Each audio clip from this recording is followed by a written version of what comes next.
All right, let's get started. I will call the Thursday, October 14th Borough Assembly Work Session to order. We're going to begin with citizen comments tonight. We have a full house. Thanks for coming out, everybody, on this gorgeous day.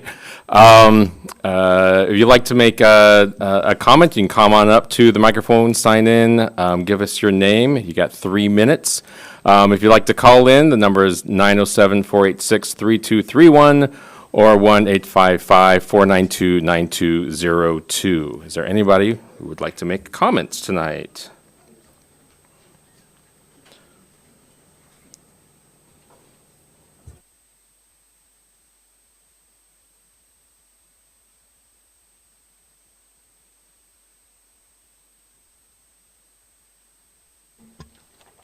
My name is Carlene. Good evening. I just saw in the newspaper that there would be a public hearing on the ordinance for zoning related to assisted living residences. And so since it wasn't very specific, I just came to learn what that's about since I'm up there in that age bracket. Thank you. Thank you, Carlene.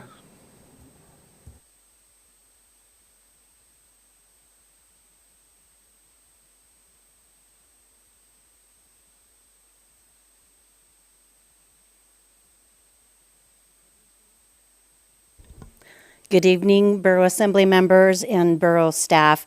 My name is Mindy Pruitt. I'm with the Kodiak Island Housing Authority, and I'm here tonight to express our gratitude and our opportunity to present an opportunity for repurposing of North Star Elementary. And I'm just very proud of the work that the Shunak tribe has put in to the presentation this evening. And if there are any further dialogue that we can help with, we just want you to know there are many members of the community that are in support of this proposal for your review this evening. So thank you very much and appreciate all of your time tonight. Thank you. Thank you, Mindy. Anybody else?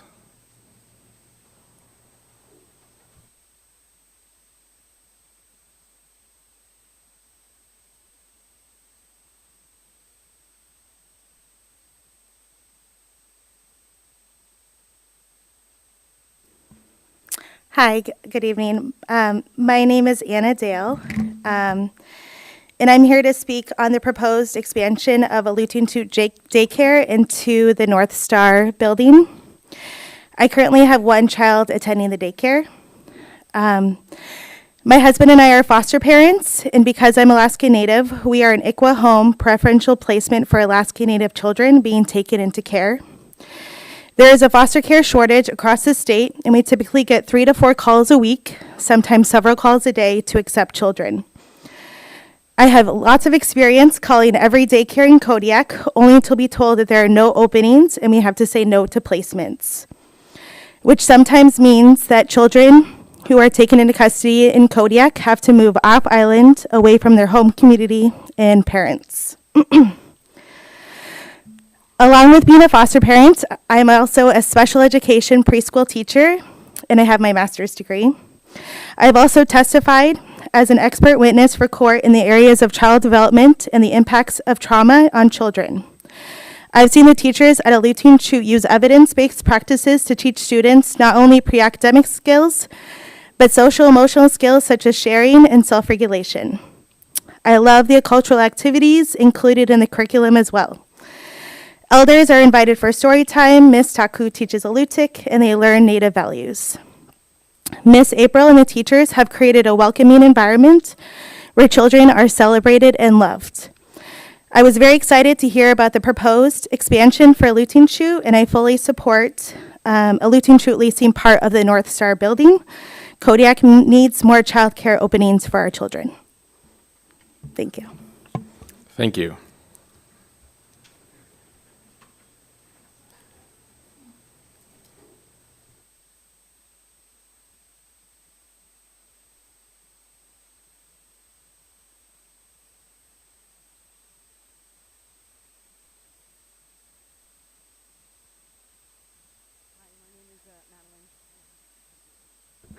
Okay, I've got it. Hi, my name is Madeline Schwartz. I don't think I have much longer with this guy until we have to run. I just wanted to come and speak in support of the Eluding Cut expansion into North Star. I'm obviously have a child who is a member at the daycare there. And I cannot speak highly enough about the staff. This is an absolute investment into your community for all residents. It's the best choice you can make. So I really hope you will support it. Thank you. Thank you, Madeline.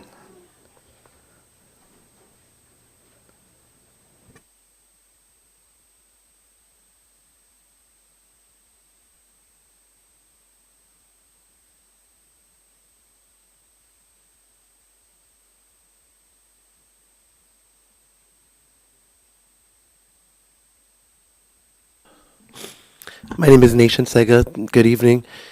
I'm here to show support and solidarity with the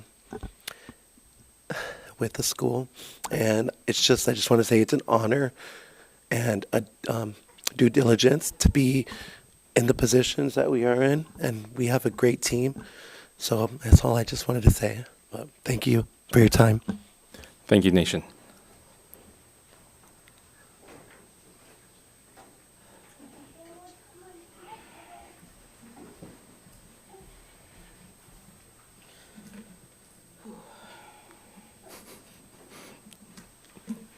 Chimai, good evening. I'm Sadie Coyle. I'm Miss Taku. I am the Lutic language teacher at the Luch Institute, and I'm here to support the expansion and hopefully review of being able to move in eventually into North Star. So I'm a little bit emotional right now, but I'm just really happy to be here, and I hope you take a second chance, because I have so many students on my wait list right now that I could be teaching, and I could be passing on my language and culture too. So I hope you hear us out.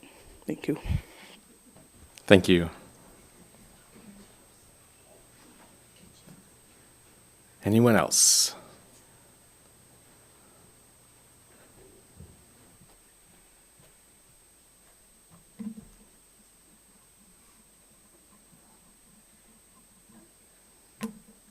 Good evening. I'm Beata Daly.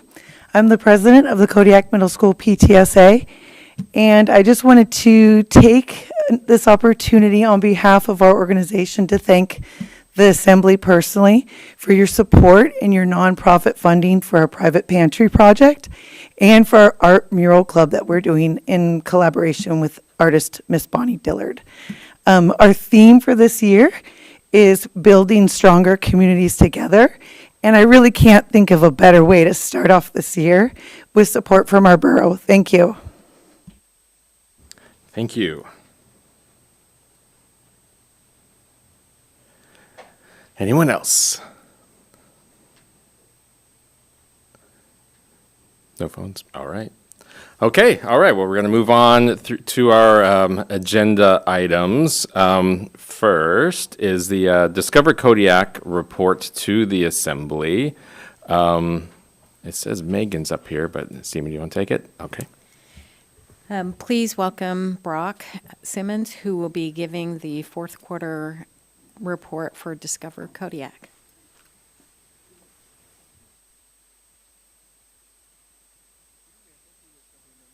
Can you guys hear me now? Okay. This is the chance I get to come before you guys and update you about what Discover Kodiak's been doing for the fourth quarter of fiscal year 25. These dates that I'm going to go over are what we worked on between April 1st of 2025 and the end of June 30th of 2025. Obviously, one of the things that gets really busy during this time is the cruise ships.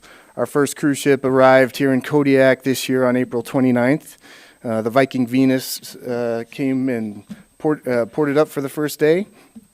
During the fourth quarter of 2025, the period I'm talking about, we welcomed 12 different cruise ships into Kodiak with a combined number of passengers of 14,790 people.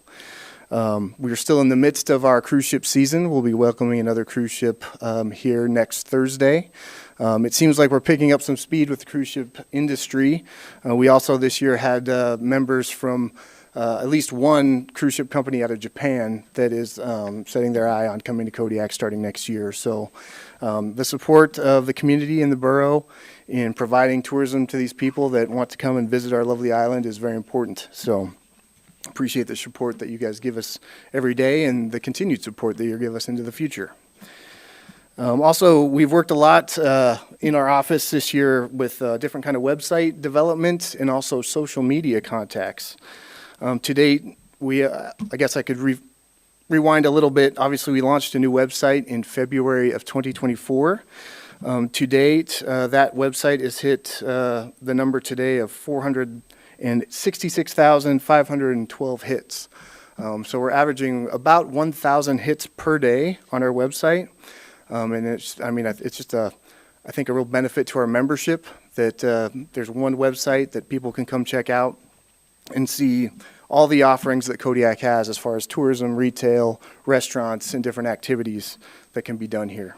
Helps people plan their trip every day. Facebook is obviously a very known entity in this day and age, and it's become kind of our business calling card. To date, we have over 39,000 followers on Facebook. We spend a lot of time updating our Facebook site and sharing photos, sharing stories of people and their experiences here when they come to visit.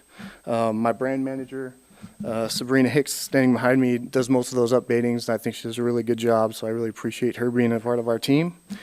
We also have over 6,813 followers on Instagram, which I don't know if you guys are familiar with Reels and that sort of thing, but Reels have become short little videos that get posted on that platform and really entice a lot of people.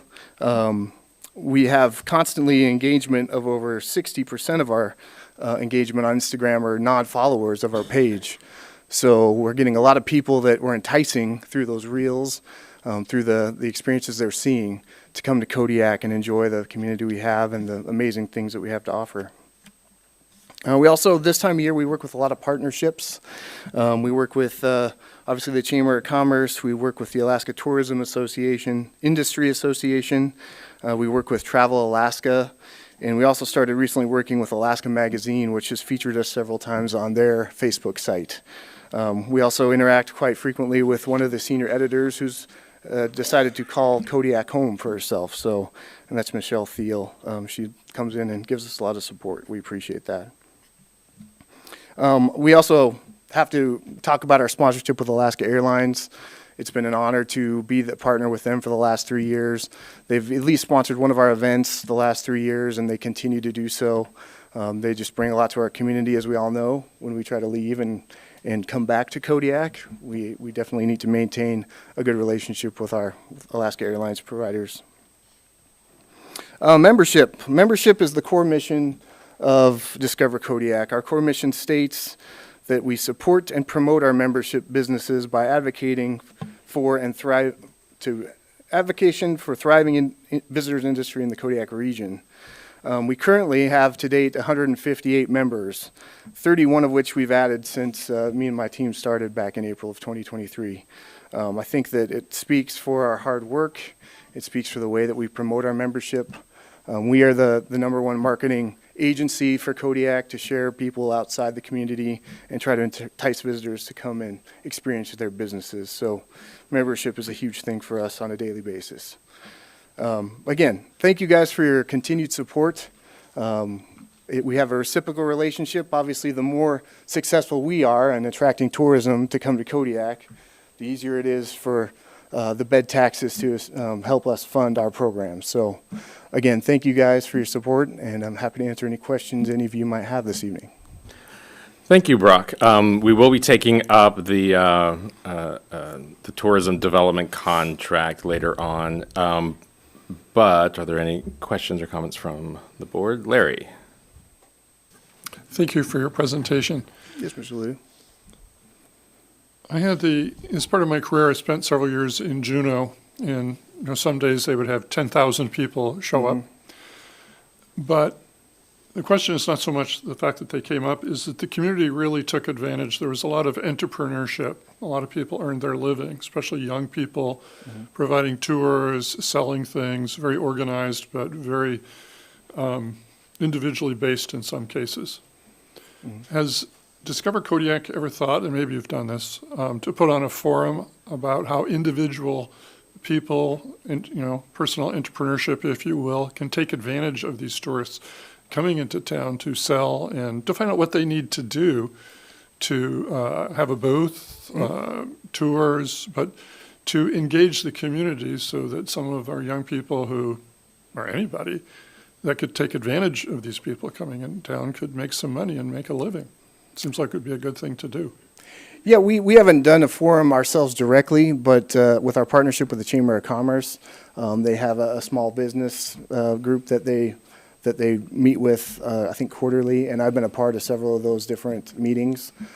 Specifically, on one meeting about 6 months ago, it was all about tourism, and it was businesses that are here in Kodiak and developing their business around tourism, and I did participate with that meeting. I think I'm more interested, if you will, I understand what you're saying, but that's sort of at a level that a lot of people miss. And so I'm not talking about basically, kids selling Kool-Aid or lemonade on the side of the road, although I think that's pretty neat. But it is a chance to invite our community to become more participants, in what's happening and spread the economic wealth among people just by trainings, putting a seminar where you invite people to come in saying, here's how you could make money, here's the things you could do, here's, if you wanted to have something on the dock when the boats come in or along the side of the road, or how do you engage the thousands of people that are coming to Kodiak? Yeah, one of our deliverables that's on our contract with the city of Kodiak this next year will be putting together a digital survey for a post-tourism information gathering. And hopefully that survey will, be held out to a lot of the tourism businesses so that we can start thinking about that and developing strategic plans for business entrepreneurship around tourism or getting small businesses off the ground. So I think it's something that we're willing to participate in, but we're kind of in the baby stages of what that looks like right now. Also, I would say it seems like a really easy thing to do. Sure. It seems like the people that are involved in tourism and bringing these ships into town, it's something they could easily do, and people could receive it and take advantage. I mean, I don't think a lot of times what happens is, again, it's at this level, and people, they're not invited per se, just because, people are shy. But to something that really targets people, it seems like there'd be a lot of support for lots of people coming into town. But really, to take advantage of the money coming in, it's not just bed tax that we're looking for, it's supporting our people that live here. Absolutely. Yeah, I agree 100%. And we're happy to help in any way we can with that. Well, somebody needs to lead it. Sure. Thank you. Yeah. Ryan. Thank you, Brock, for the presentation. I do like data, and the data deliverables here are solid, so I appreciate that. One of the things that I really look for with a presentation is when we're handed a sheet of paper, this talks about all of the, the exterior and the sparkly and the shiny.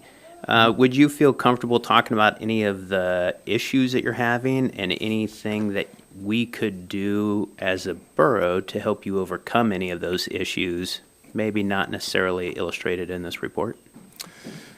Sure. I think, let me scour my mind here for a second what the first thing I should bring up is. I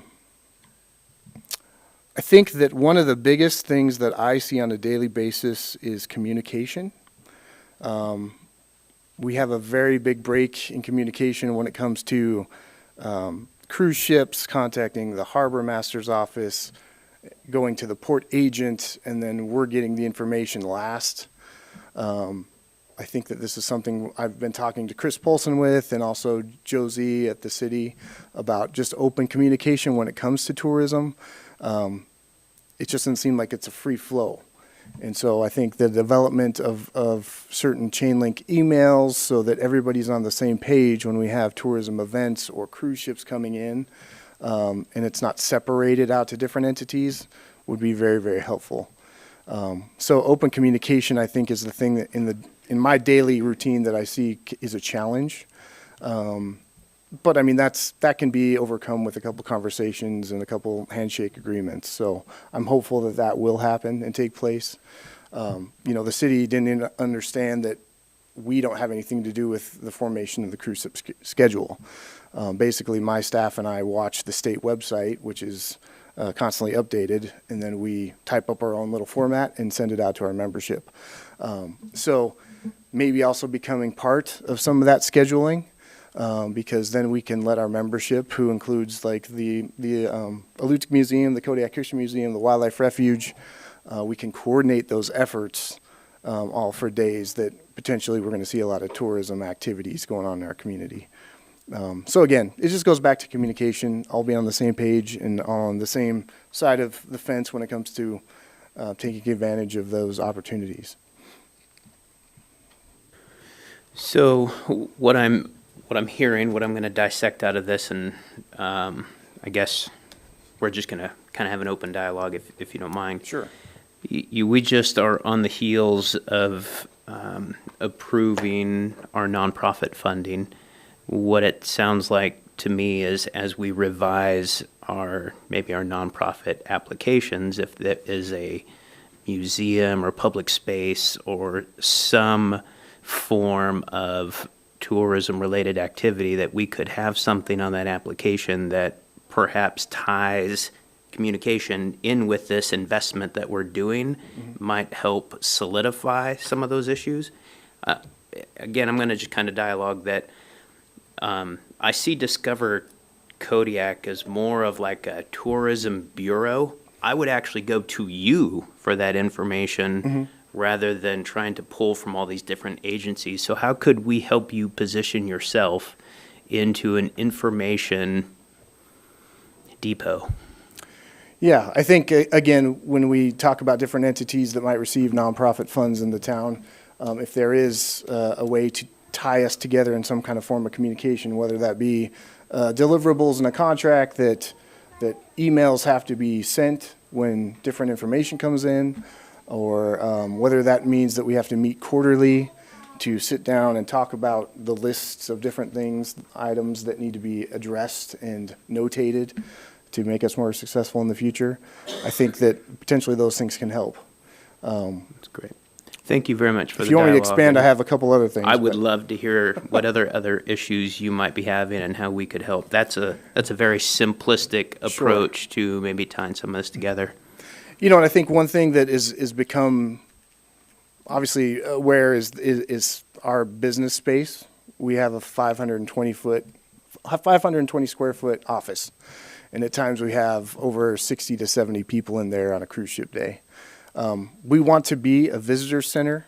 We would love to have a space where people can come in off of an entire school bus of cruise ship passengers and start looking at things to do in Kodiak, maybe some historical pictures, interactive things.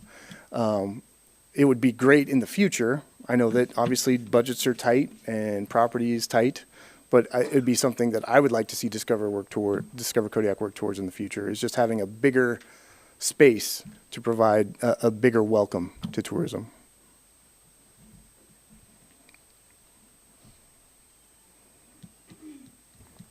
Anyone else?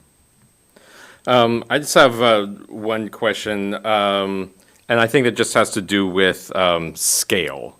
It seems like tourism is increasing, but even then, you know, in the United States, the tourism industry seems a little volatile also with what we're hearing about like Las Vegas, you know, for instance. But if it continues to grow at this pace, what have you talked with the city, or maybe a forum is a good idea where we have a community conversation about what do we want tourism to look like, and what does that cap kind of look like for us? Because if we're going to start to put pressure on public safety, health services, if we're getting, you know, thousands of extra people a day, what does that look like for stores? I went to Safeway on a cruise ship day, and I didn't see one person I recognized, and they were buying my lettuce. So, you know, so have you had those conversations, or is this something we should look at? I have had conversations more so with the city because of the downtown area being within the city of Kodiak. I think that Kodiak is a self-balancing community when it comes to tourism. Until the canneries, which is our main fishing industry, start selling off property to cruise ship companies to develop other kinds of enticing retail stores and whatnot, I think that we're going to be balanced out. Also, our geographical location, as far as where we are in the world, we are technically just a repositioning port. The cruise ships that come here in the spring from Japan. They come through Kodiak because it's on their way to the southeast, which they're going to be going down the Inside Passage towards British Columbia or Washington State. And then in the fall, we get really busy with those returning cruise ships going back to their Asian routes. So based on our geographical locations and the balancing, I would say the self-balancing of our major economies in Kodiak, I don't know if you'll ever see us turn into a place like Ketchikan or Juneau that is welcoming, 5 to 10 cruise ships a day. But only time will tell. But I think it's definitely a conversation that needs to happen, and we need to stay on top of what the community feels comfortable with as well. Mm-hmm. Have you, with the Arctic opening up, have you heard anything about what that might mean for tourism? We actually do get a couple of what we call adventure class ships, and these are the smaller ships that have actually gone through the Arctic, and they've been to Nome, and then they're coming to Kodiak after Nome. So it's beginning, and we'll just kind of see the development of that itinerary in those industries. And again, I think that the vessels that come here, those adventure vessels, only have between 200 to 700 people on them on average, which Kodiak can handle. It's the bigger ones we get a couple times a year, over 2,000 passengers, that I think really congest downtown. But some of the things that we're working on with the city is wayfinding signage projects and some downtown restoration type activities to try to make it more attractive to tourism, which I think might help. A lot of times, you get big groups of people downtown asking, well, how do I get to the Alutiiq Museum, or how do I get to the Wildlife Refuge? And with that wayfinding signage project, I think that'll clear up some of that and make it more efficient. Cool. All right. Okay. Thank you so much, Brock, for coming in and for your presentation. Thank you guys for your time tonight.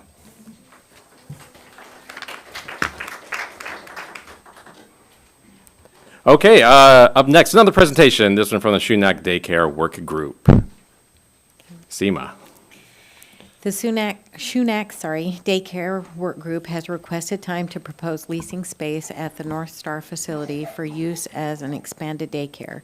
Shunak currently runs a daycare out of St. Mary's Catholic Church buildings in the location where St. Mary's School was previously located. The school has outgrown the space, and they are looking for opportunities to serve more community members. Shunak has partnered with Kodiak Island Housing Authority and Kodiak Area Natives Association to assist as applicable. Please welcome Janine Marsh, and she will conduct her presentation and do more introductions, right? Sure, yeah. All right. Good evening. My name is Janine. I go by JJ. I can't stand Janine anymore. Marsh, and thank you for having us, and thank you for giving us the opportunity. As you could see this evening from some of our teachers that came up to the mic, they were nervous and scared, very emotional. They're dedicated and kind, and they love their job, and I think all of us are very fortunate to be working for Shunak Tribe. I've been tribal administrator for the last 11 years. Born and raised in Kodiak. I was one of the St. Mary's brats also. In fact, Sister Diane came to Kodiak last year, and I was able to bring her down and show her the classrooms that we had for Alutiiq, which was pretty cool. But I'm going to let April McBride come up. She's our Alutiiq child care administrator, and she's going to do the presentation. But I just want to say how proud I am of all the teachers and April and everybody else that has helped us, the families especially, for believing in us. It's been a long time coming. We've had, since I've been down at Shunak, and before even at Shunak, I worked for CANA. Preschool was always something that we wanted and we believed in. We this became an opportunity for us. It was not easy in the beginning, but I'd love to have you guys come tour our 3 classrooms and see how amazing it is. But when we walked through North Star School and we saw the vacancy and the library that could be a gym and the classrooms that each have restrooms in them and are big enough, and the beautiful school that's vacant, we just got so excited. And we'd love to have an opportunity to lease a portion of the school. So I'll let April come up. Thank you.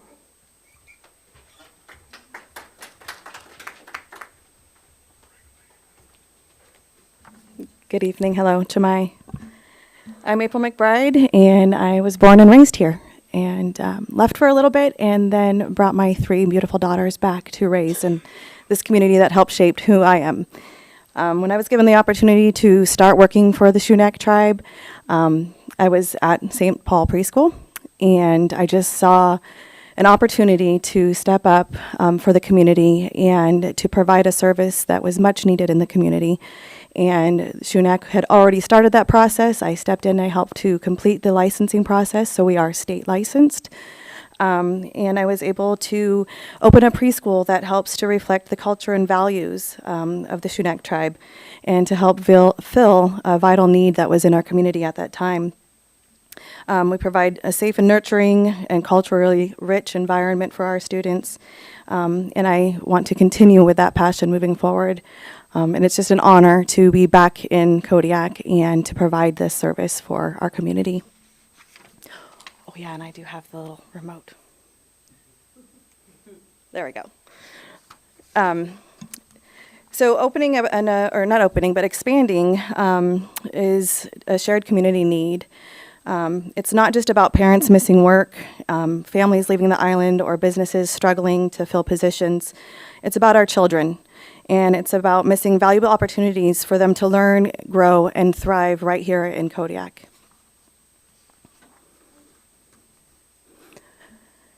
Shunak tribe is dedicated to building tribal unity, strengthening cultural identity, and preserving ancestral ways of life. We opened with 1 classroom in June of 22. We were licensed at that time for ages 3 through 5. We had a full classroom for that first year that we were open. And the following year, I was able to expand to a total of 3 classrooms and expanded our license to bring on those 2-year-olds as well, as the need in our community is huge for those younger ages. We currently rent the space in St. Mary's. Like I said, we've got 3 classrooms, but we have reached our max capacity. St. Mary's is also works with the Rock, and so the Rock, they have their other classrooms that are there. We would love to be able to expand, as our wait list is approximately 48 students right now, and some of those families have been on there for a year. Like I said, we are a state licensed preschool with extended care, so we have hours from 7:30 in the morning to 5:30 at night. We offer kindergarten readiness through rich play-based approach. Our program nurtures children's social, emotional, cultural, cognitive, fine motor, and gross motor development. At the Luting Jute Child Care Center, our youngest learners are receiving cultural relevant early childhood education, with opportunities to explore their Lutic language, music, dance, and traditions. This blend of early learning and cultural enrichment creates a strong foundation for children as they prepare for the exciting transition into kindergarten and into our school district. Sorry. The need. Kodiak's child care's needs are not met. Places that are available are at capacity, wait lists are long. Currently, there are about 8 in-home providers on the island, and 2 centers, one is being us, and then the CDC. Childcare must be a reliable cornerstone of our community, something families can count on. By expanding our ability to serve more families, we not only support parents, but also strengthen our community and contribute to the local economic growth. This is an opportunity that we must view from a community-wide perspective, recognizing that when our children thrive, our entire island thrives. We are open to all families, so not just Native. Anybody can join us, and we provide all of that for everyone. Through Shunak Tribe and their workforce 477 department, we are trying to build that capacity within our community. 25% of Alaska childcare providers closed since COVID. 77% of Alaska parents missed work in the last 3 months due to childcare issues. That's approximately $165 million economic loss. 14% of Alaskans quit jobs because of childcare challenges. We are open year-round, and so we are only closed very few federal holidays. I wanted to make sure that our hours were conducive to families who have to work to support themselves and not have the stress of the childcare uncertainties. So we have a solution. We have been collaborating and working towards an expansion. And it's not an expansion for the sake of growth. We are working to meet the need that already exists here within our community. As a nonprofit organization, we provide safe, nurturing, and educational environment for our families.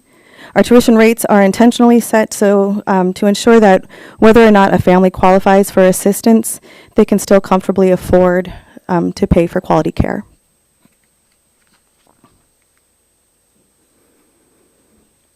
The North Star facility, it's an ideal location for childcare. It was originally designed as an educational space, making it a natural fit for early learning programs. The building offers features that directly support young children's needs, including classrooms within the classroom bathrooms, safety and security layout, drop-off area that ensures smooth and safe arrival and departures. It also includes valuable amenities such as the library and a gym, which would enrich our program and provide children with diverse learning and play opportunities, and a fenced-in playground that adds another layer of safety while supporting outdoor exploration.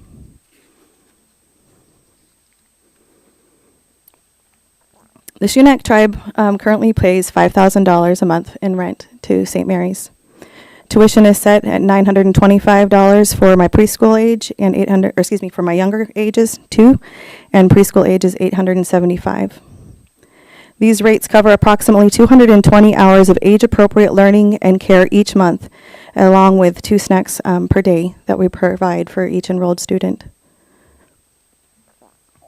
Because the cost of leasing space at North Star has not yet been determined, we can't assess whether or not tuition rates would have to be increased.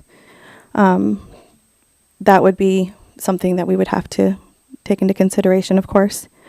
As a nonprofit program, all tuition revenue is reinvested directly into the center to cover expenses with no profit margin. Everything that we bring in goes right back into our students and those early learners. Our program exists solely to meet the needs of families, and we actively seek grants and other funding sources to help keep costs affordable to all of our families. The tribe is fully committed to maintaining this vital service for our community and will continue to allocate resources to ensure its sustainability. These are some of our supporters so far in our community. To build a strong program that can care for our community, we need all the support.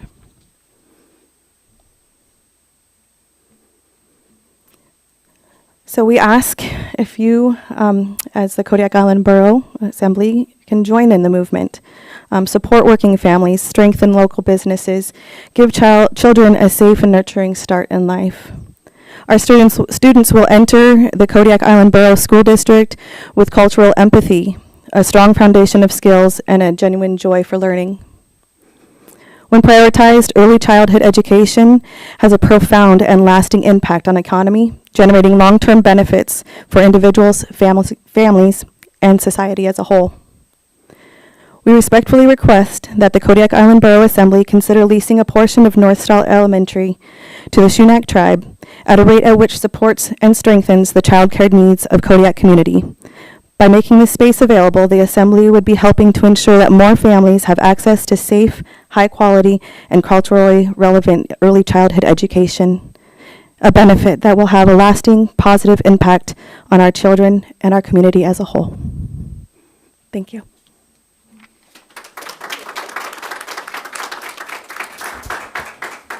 All right. Kuyana, April. Dave is first, and then Scott, and then Larry, and then Ryan. Thank you. If you'll indulge me, I have a couple of questions and comments from that presentation. I think initially is when can we start? I can't support this. I can't say how much I support this. When I left the school board, my last meeting, I specifically stated the biggest challenge in our community is childcare. And seeing local organizations step up to the plate to provide that is exactly what we as elected body should be enabling. With that, my concern is for us is that we don't let perfect get in the way of good enough. I've heard it said many times, if you don't want to make a decision, you form a work group. And I would hate to see good momentum in the direction of a really positive outcome get stalled up because we decide it needs to get pushed down to a bunch of committees and work groups to then tell us whether or not it's a good idea a year later. If I misspeak on this one, I'm sure Dr. Ledoux can correct me, but I recall from my time on the school board that we talk a lot about standardized test scores. And from my recollection, one of the best indicators of early childhood reading skills acquisition is access to quality preschool. So as a community, when we demand better of our schools, it's incumbent on us to find ways to help those schools. And if it's true that a quality preschool program is going to help those K-3 reading outcomes, then we need to be doing what it takes to get there. So the only questions I have on this, from this presentation, you mentioned ages 2 to 5. I know there's also a dire need, but a licensing nightmare for younger ages. Would there be any potential to expand that in out years if the space were available at the facility? That's definitely something that we are taking into consideration. As, like you said, the need here is huge. So yes, that is definitely something. To move into North Star would be applying for a whole new license and moving forward. So right now they can stay with us until they turn 6 for those late start, kindergarten age groups. Great, thank you. Yes. Perfect is the enemy of good policy or something like that. There's a statement out there. And I would quickly add too, yes, access to preschool is important, but also access to second language acquisition is huge in literacy too for young kids. Scott, you're next. Hi. Have you thought about anything expanding to after school as well? That's a big problem for a lot of families in terms of working. Their kids get out of school and they have no place to go. Yes, and that is also something that we have taken into consideration, again, for future.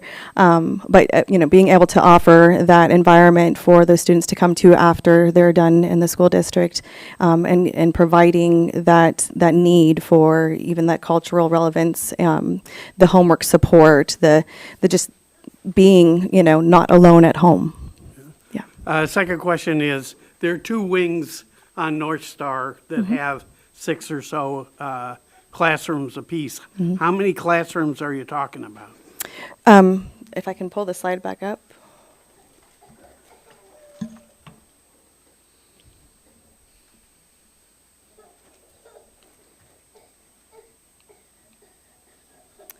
I don't know how well you can see, but so the front of the school is right here by the picture of the jellyfish.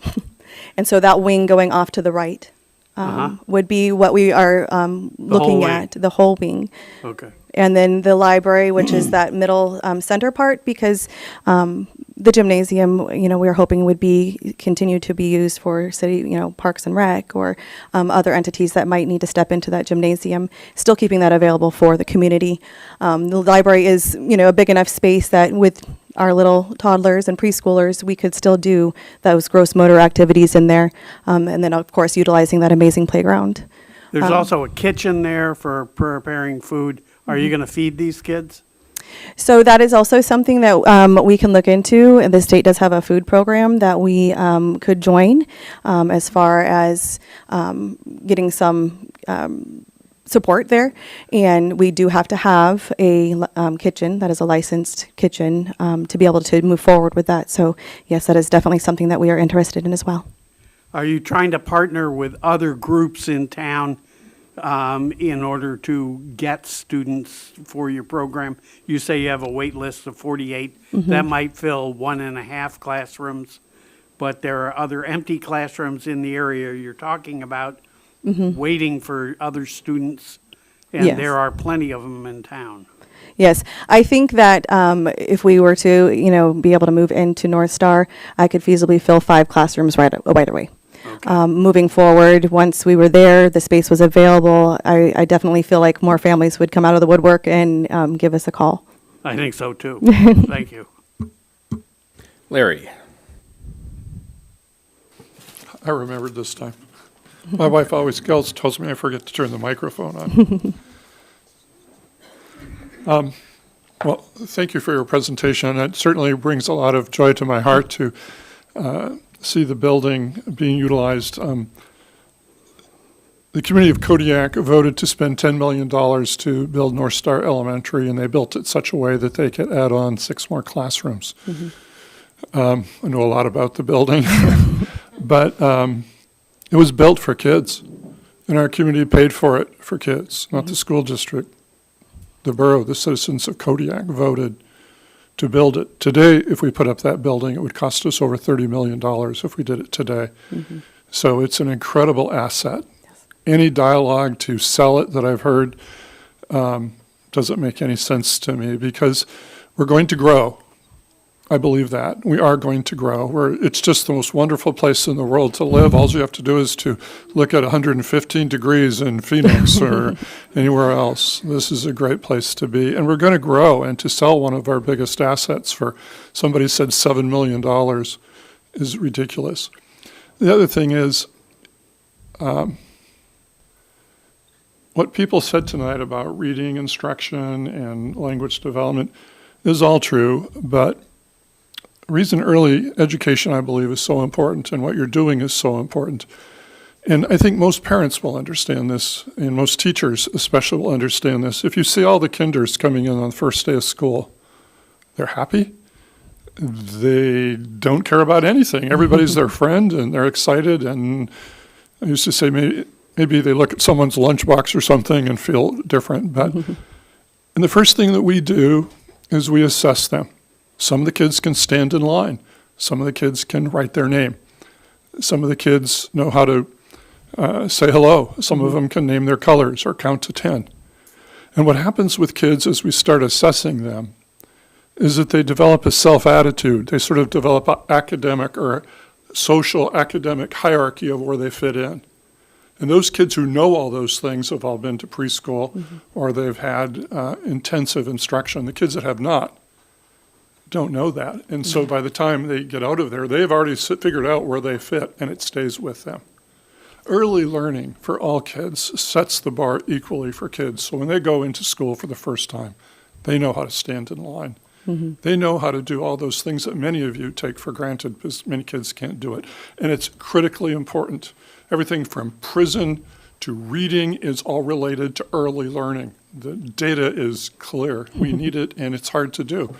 And if the district wants to raise their grades, as you mentioned, they know right off the bat is support early learning, and I believe the district is doing that. But I also believe that as we look at the asset of North Star, because for some it's just going to come down to dollars. It's going to cost us anywhere from, I don't know, I've heard different numbers at different times for fuel and utilities, but it's a borough asset.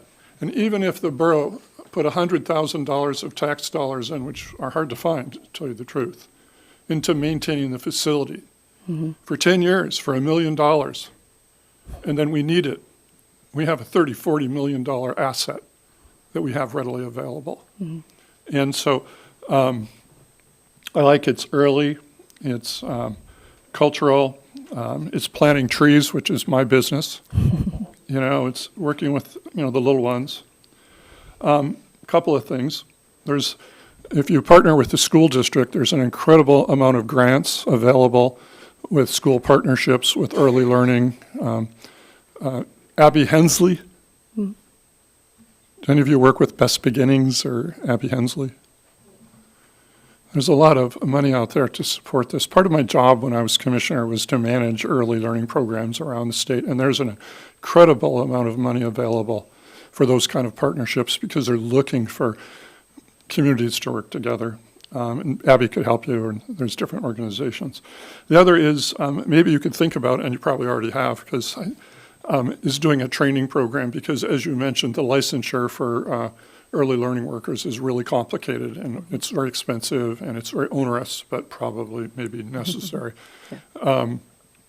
But to work with the high school perhaps, or even homeschool programs around the state to maybe add in a training program. At one point in time, there was a program set up where students would work with Small World to get training. And, you know, just I could go over the whole thing, but there was a partnership program. The other is when the first several years I was at North Star, we had an early program and an after-school program. So parents could drop their kids off as early as 7 o'clock in the morning, and they would work together as a group under leadership, and then they could stay until 5 o'clock. And parents could pick up and drop off. And that was a very popular program. It was actually associated with Small World. Some of you may remember that. And then when they went out of business, that program disappeared. It was a very, so training programs, homeschool. And so it's not about dollars to me. And we'll hear a lot about that probably, because we have to maintain the facility. It'd be nice if the city helps out with the gym and the school district, and we develop a partnership and we lease. But I doubt we're ever going to get our money back. But that doesn't bother me because we're using the building for what it was designed to be used for, and having kids in there. I will say this though: during previous discussions, I've indicated that however we use the building, there should be a 2-year breakout, that if we need it as a school, with 2 years warning, but doesn't mean we wouldn't stop a partnership. Okay, so I like it. I wish I could help. Sounds like you have an incredible team here working for you, and I hear all the right things, and there's so much you could do. And so nice job. Thank you. And I'm all about the collaboration, so thank you for some of these ideas. And I have been in talks with the school district at the high school level, to help those students who are going through their program for childcare to come to our facility and get their hours in training. So I'm all about collaboration. Do you work with Head Start? I have not. I did have some of their employees, though, that were working for me this summer, and they are amazing. So I definitely hope to build that relationship more. Just a last comment. The library, if you look at your map there, it shows a computer lab. That computer lab has been walled off for 20 years. I built the wall before school started one day. Looking for our facilities director, have you guys taken down that wall yet? You probably need to, because it's held together with pencils. I'm saying that with the building inspector sitting there, but literally it's the retired building inspector, but he was there when it was done. But it would open up that whole library to be bigger, because it's really not what it looks like right now. We just needed a room. I didn't even know that was there. Hardly anyone And just knows. the wall is still there. I could take it down in 5 minutes. It's only 3 screws. I'll give you a call. Thank you. Ryan. Thank you. Well, you picked the right night to present when the panel is nothing but educators except for me, so I have some non-educator questions to ask. So I'm also a product of St. Mary's, so as soon as you said Sister Diane, I immediately cringed. I'm not going to lie. Sister Bridget, Sister I Diane, thought it was your love you guys. high school experience. Let's see.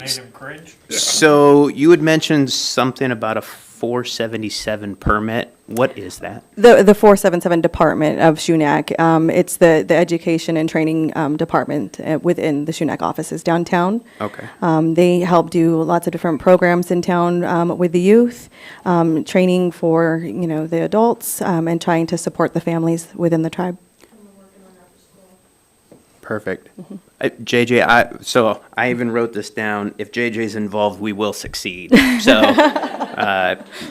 we just need to get through some of the nuances and the questions, because I also agree. with Dave that we don't want this to die in a committee. So I want to just get all of my concerns and questions. They don't necessarily need to get answered now, but maybe when a proposal comes forward, if those are addressed, I could see this not dying in a committee someplace. So let's see, how many do you currently have in St. Mary's right now?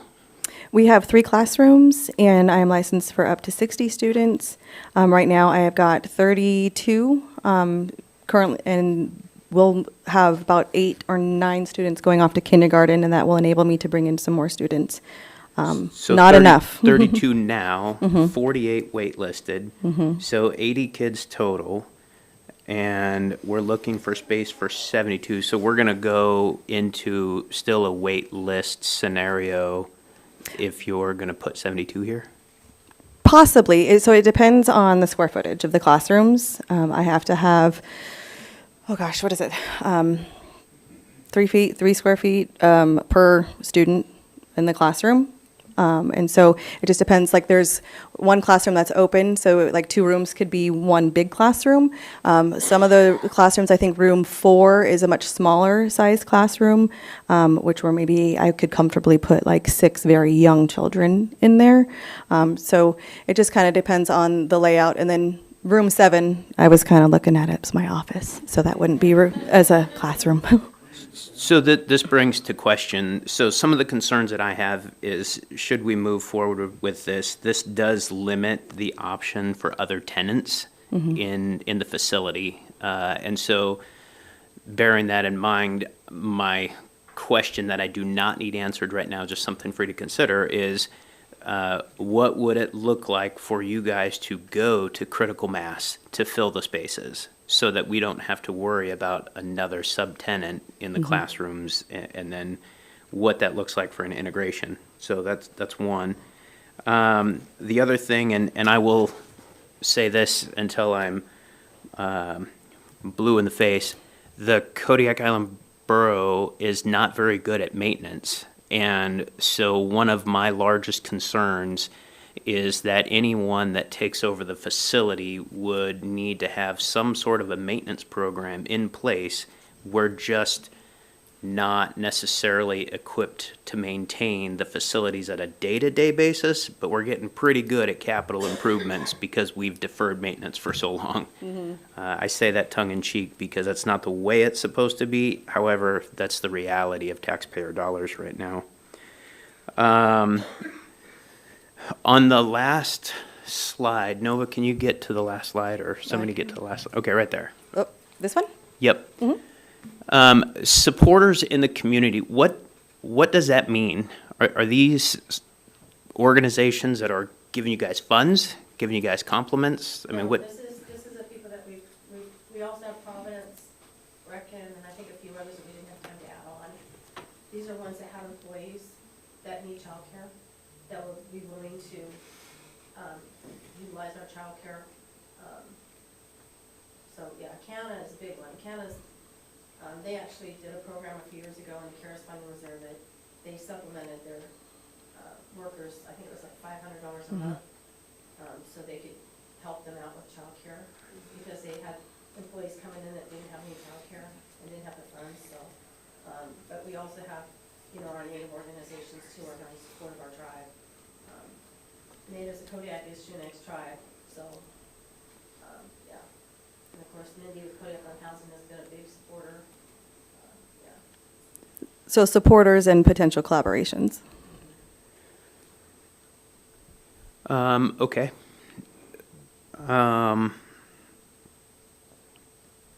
To be honest, I wasn't quite prepared for that answer. I was thinking that these were financial backers. These were organizations that had a fiduciary interest in the success and or failure of this initiative. And unfortunately, JJ, come on up to the mic, because unfortunately, a lot of these organizations don't have like funding for these kind of things. We can look at grants in the future. We can look at like Rasmussen Foundation. There are grants for, like we were thinking about I talked to Mindy about the kitchen, utilizing the kitchen. We can get a grant for something like that. But a lot of grants are really competitive. So like April, we did say that this is any money that we make and we, if we increase the amount of children, we're going to put it right back into the program, into our school. We're not looking at making any, we haven't made any money off our preschool. We want to provide it for our community. That's number one for us. So we've asked these people to support and be, there if we need them. But as far as funding, I think we're pretty much on our own, other than grants, and we can apply for grants. We're more than happy to So apply for grants. my suggestion, if I may, Mr. DPO, my suggestion would be when a proposal comes back, we have an alternate proposal that makes this look more like a co-op, that makes this look shared. In my ventures in life, a co-op or shared success or failure is a lot stronger than trying to run something on your own. And that would, in my opinion, strengthen your proposal exponentially. So co-op, be it with the borough, with your supporters in the community, letters of, again, fiduciary interest. I did some quick math. If you guys are charging between $11.25 and $11.75 on a staff of, at a max capacity of 72, you're netting $81,000. These are exponential numbers from what you guys are going off of with St. Mary's as far as your overhead is concerned. So I've got some real business finance concerns with what this looks like. And that to me is my lack of educator knowledge, but really diving deep into the business. I'd want to see how this looks from a sustainability standpoint, because we don't want to tell somebody else no if they have stronger financial backing and would be able to create a maintenance program, create, sustainable metrics that also help the community.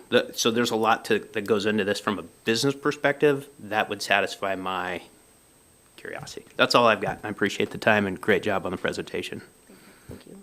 I can say that we did start from scratch. We've done a lot since 2022, and it's become a realization that our tribe and our group are more than capable of running a preschool and. If JJ's involved, we will succeed, I promise. Sustaining it, that's my big word. I promise. Yeah, so, thank you.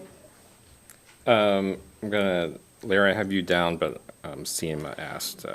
I just wanted to say that in anticipation of your approval, Amy did put forward a similar use determination that is being heard at the P&Z Commission right now.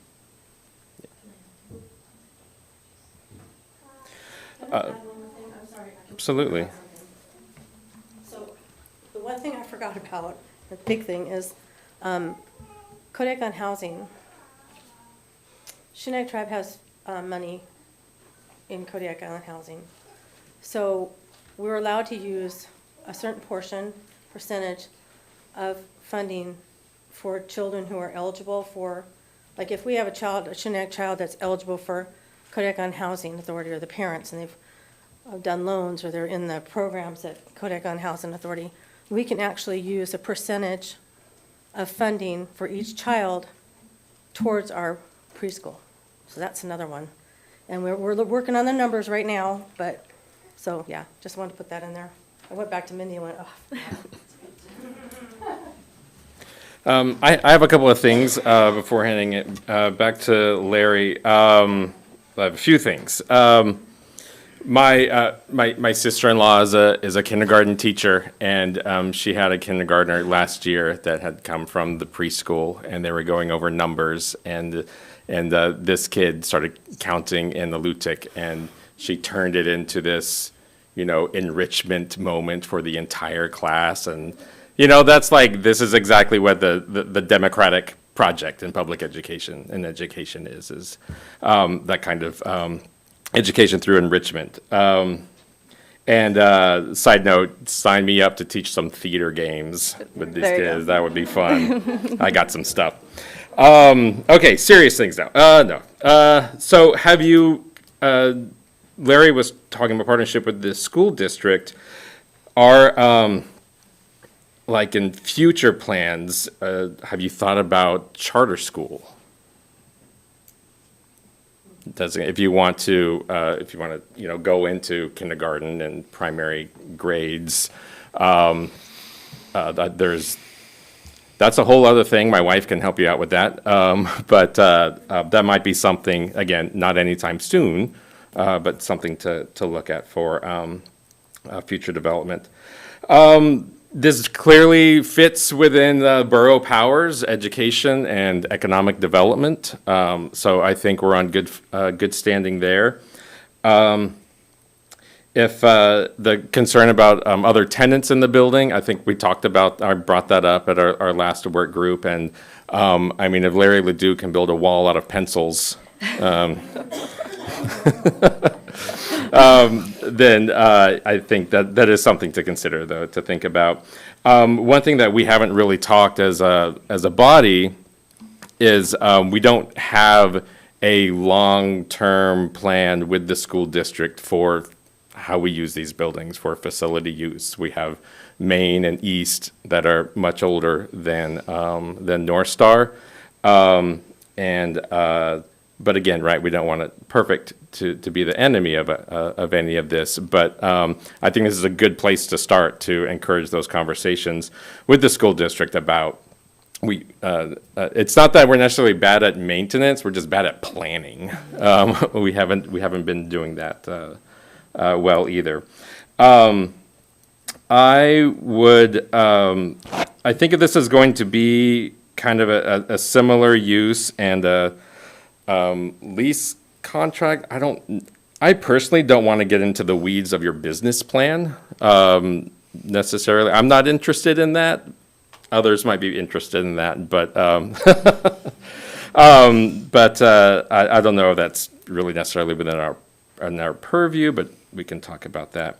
I would propose, though, that our next steps or direction to the manager is depending on how this conversation with planning and zoning goes, that we ask them and engineering and facilities to go ahead and work with JJ on putting together some kind of proposal or contract proposal, including facilities, maintenance plan, rent, or whatever that looks like. I'm comfortable with giving the manager that direction.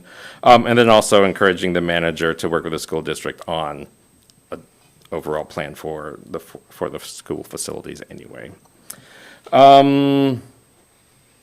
Let's see, Larry. Thank you. I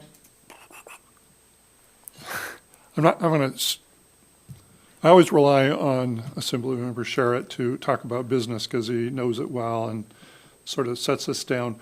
I don't believe that you using the facility that you would take responsibility for maintenance because you couldn't afford to. The boiler system alone, the electronics that run everything, if somebody breaks a window, the district has to keep, the borough has to keep the building. We all know you can't turn off the heat and the electricity, and let the building sit there. They have to heat it. And if the boiler breaks down during the winter, they have to fix it. To put anybody in there and expect them to take on that kind of financial responsibility, you just couldn't do it. It wouldn't happen. But we're doing it anyway, and we would have to do it whether someone's there or not. And there's other things that you would have to take responsibility for, the annual inspection of the alarm systems and the sprinklers valves, which are also very expensive, things that have to be done pretty much anyway. And if the borough doesn't do that, they would have to shut down the building. And those are things we would have to do for our licensing yearly as well. Yeah, it would have to be there. There's pretty strict guidelines with early learning. So that all has to happen. Even the key systems are a real pain, changing keys around. The borough, our primary responsibility, as we heard from our deputy presiding officer, education is one of our primary responsibilities. I think we do it well. We support the district, but education is number one, and it's where we spend most of our money. I appreciate what you're doing because this kind of collaboration, Kodiak's needed for years and years. But what's the one thing that has stopped all the dreaming and all the actual planning, the business planning, is there's never been a facility. Because somebody will bring it up. Great ideas, where's the facility? There also is another organization in town that I think spoke to us that is trying to set up a daycare facility. And they have a large group that they're working together too, and they're also looking at, and I've talked to the manager before, I believe, to do that. So in any case, I don't want it to get lost in a good idea. Let's talk about it for 10 years where the heat's on. The program is in need. I think what I heard is submit to the borough a business plan. But finally, I would say, you know, I don't view North Star as a money-making event for the borough. I view it as an asset that we have possibility, and more closely it's aligned to its original purpose that the voters voted on. Mm-hmm. The more honest we are with our public, I already talked about the real need for it. But, so I'm very supportive. I'm glad that you're there. I hope we get a plan to look at very soon and that we can lay it out. But I will tell you up front, those of us who want to break even on leasing out the facility, that's not going to happen, you know, by anybody coming in because you couldn't afford it. Right. I don't believe you'd have, you know, it just wouldn't happen. But that's our business, and we have to take care of, and manage the facility anyway. I don't know, do we have to pay garbage even if we're not using the building? I can't believe that. Anyway, thank you. Thank you. Dave and then Ryan. This is, I guess, more a question for SEMA, and I apologize for putting you on the spot with it, but it was something to get clarification as we continue navigating this process. I know the city's rules, so I assume the boroughs are similar. Any lease prepared by the manager's office to come to the assembly has to start at the market rate, is that right?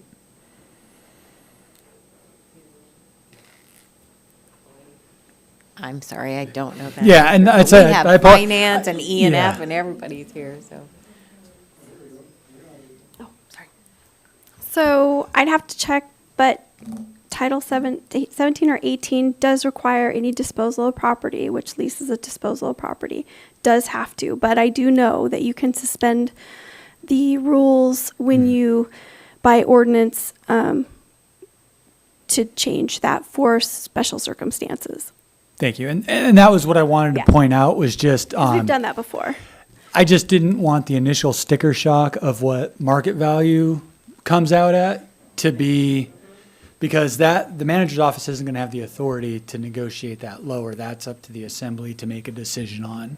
So I just wanted to put that out there now so there's not a panic as we navigate this process in the future. We appreciate that. Thank you. Yeah, good point, Dave. Ryan. Thank you. So I'm not trying to get into your business, okay?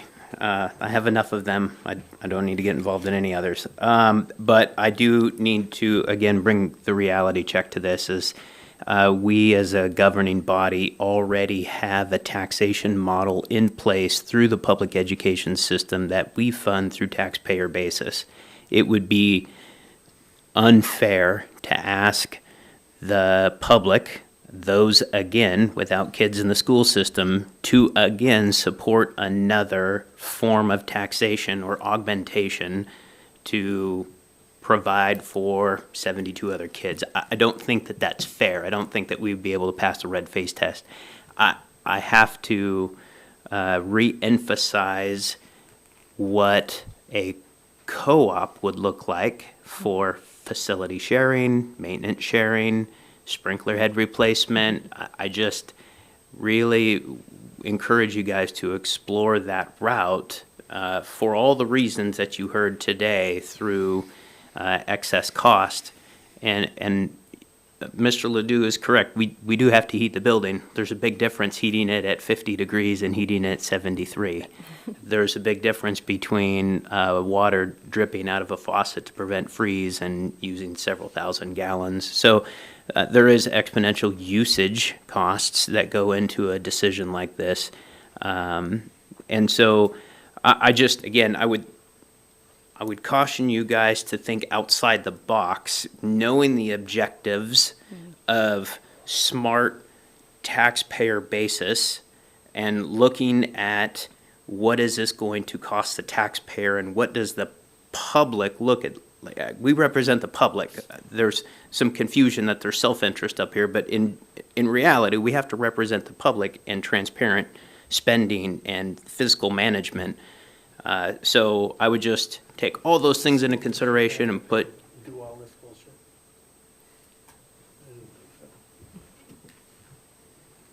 Well, I'm not sure what bullshit he's referring to, but I'll just go ahead and continue on. I guess with that, I'll just go ahead and stop. Thanks. I appreciate it. Scott. I believe that the school district had to pay rent on the building, but I don't think it had to have a co-op or any of these other things that you're talking about. I suspect that the answer to that comes from the manager, not from just off the top of our heads. Thank you. Larry. The school district itself doesn't pay to use a facility. The borough does charge the school district for use of any part of the school system that does not involve classroom instruction. For instance, the school district has to pay the borough for their administrative wing. At one point, it was over $200,000 a year. I called it blackmail myself when I was superintendent. But in any case, it's a borough facility used by the school district, built with, I think at the time it was 70%, state funds. So we paid for 30% of it. So it was clearly bonded for the use of education, not for anything else. And we have, for instance, the Arts Council uses one of our buildings. We sublease it to them. It's still a school district. Well, it's not a school district facility. It's a borough facility. And we have a partnership with them for use and management of the facility. So I could go back through the years and give different examples, but it's borough-owned, borough-insured. Nobody brought up insurance. That's an important factor with the use of the facility. And the reason I don't think you have answers to this is because you've never had the opportunity to even think of using a facility like this. So there's a lot that discussions with the manager will address everything that we have talked about tonight. And that's what I'm hoping will happen very quickly. I would also say there's a lot of power behind this application. Some of the people that are up there, Canna, some of the native Kodiak. I mean, this is, our community needs it, the native corporations need it, kids need it, kids need it, kids need it. And it seems to me that we can find a way to take advantage of this opportunity.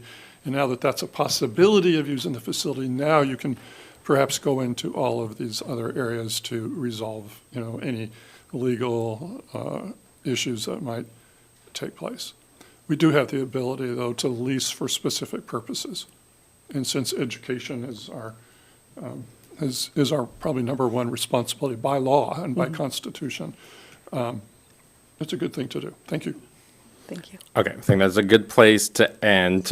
Really quick, though, to Ryan's point, right, the school district is an extension of the government, and this is a nonprofit, so the relationship will be different. But that is for our manager and JJ and others to work out. If the group is comfortable with me communicating to SEMA that direction to take the next steps, keep this going, keep the conversations going, and we look forward to something more concrete after those discussions. I don't know. So yes, thank you once again, April and JJ and everybody for coming to speak to this great program. Thank you so much, Koyana. And I've got all my notes, so I'll get busy on it. Thank you. Okay, do we need a break? Okay, all right, we're going to take a 5-minute break, and coming up will be the Kodiak and KB Landfill Collaboration presentation.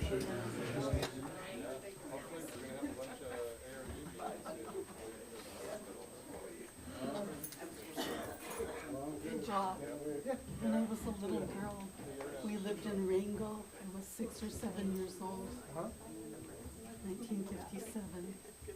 My baby brother was born and we stayed at relatives for 2 weeks because my mother at that time my parents were here 2 weeks after. So Hi,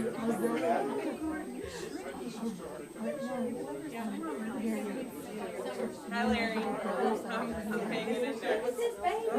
Garnets. And we have and then the little parts where the eggs with string, and then the Queen Mary and the Prince George.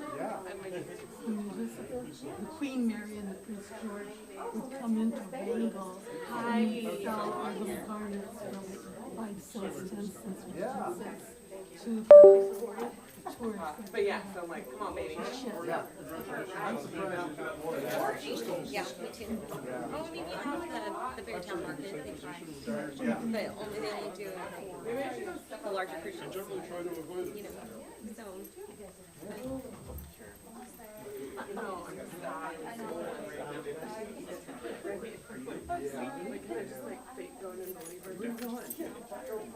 Again?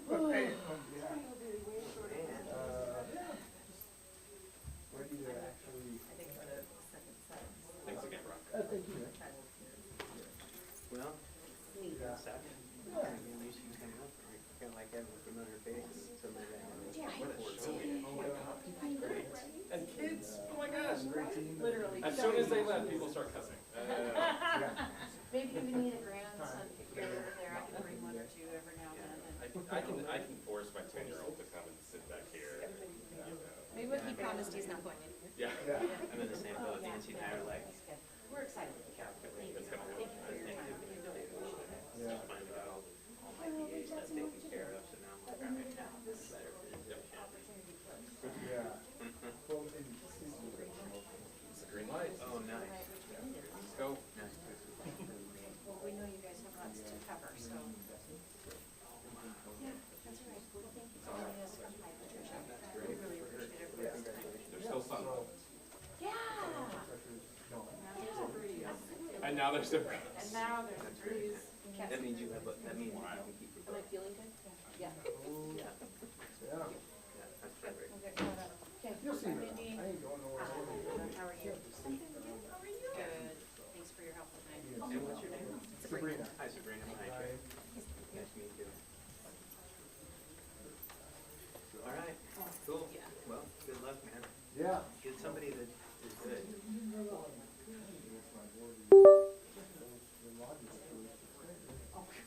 Cool.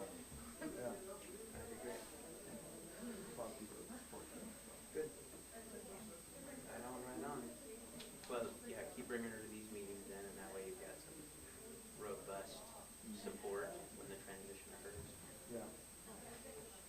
Cool. Well, thanks for asking what our challenges are. Yeah. We don't get asked that too often. I mean, I'm the only self-employed guy Yeah. that sits on this board, so I look at things a little differently. And so, I just want to know what the obstacles are, because we can wield a big stick. And something as easy as, hey, we're just doling out $400,000 in nonprofit. It's pretty easy for us to put something on the nonprofit application. Hey, if we're giving you money towards tourism, or whatever supports tourism, you should work with Discover Kodiak, who's also a stakeholder in our investment, our taxpayer basis. So, What are you talking about? Yeah, I don't know. almost walked out. I know. I was like, Still in that? I brought. Yeah, so he's at the house now. so anyways, I mean, that's a simple solution. Yeah. Simple administrative change that can, and we've already been talking about changing the grant applications anyway, so what perfect timing for it. And Chris, it would be nice to be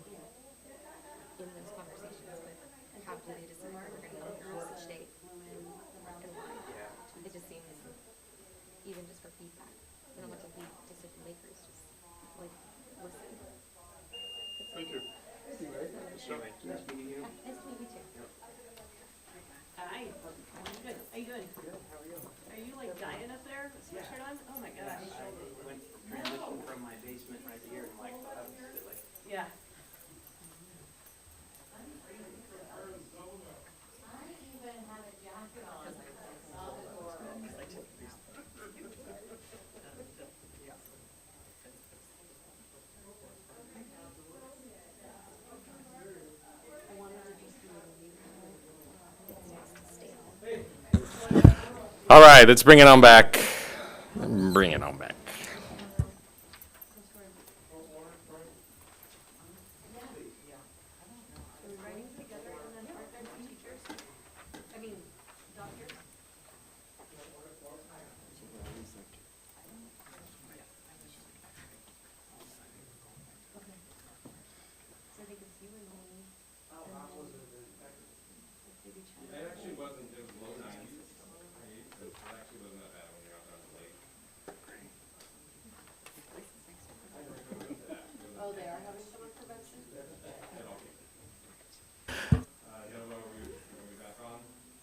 Okay, and we're back.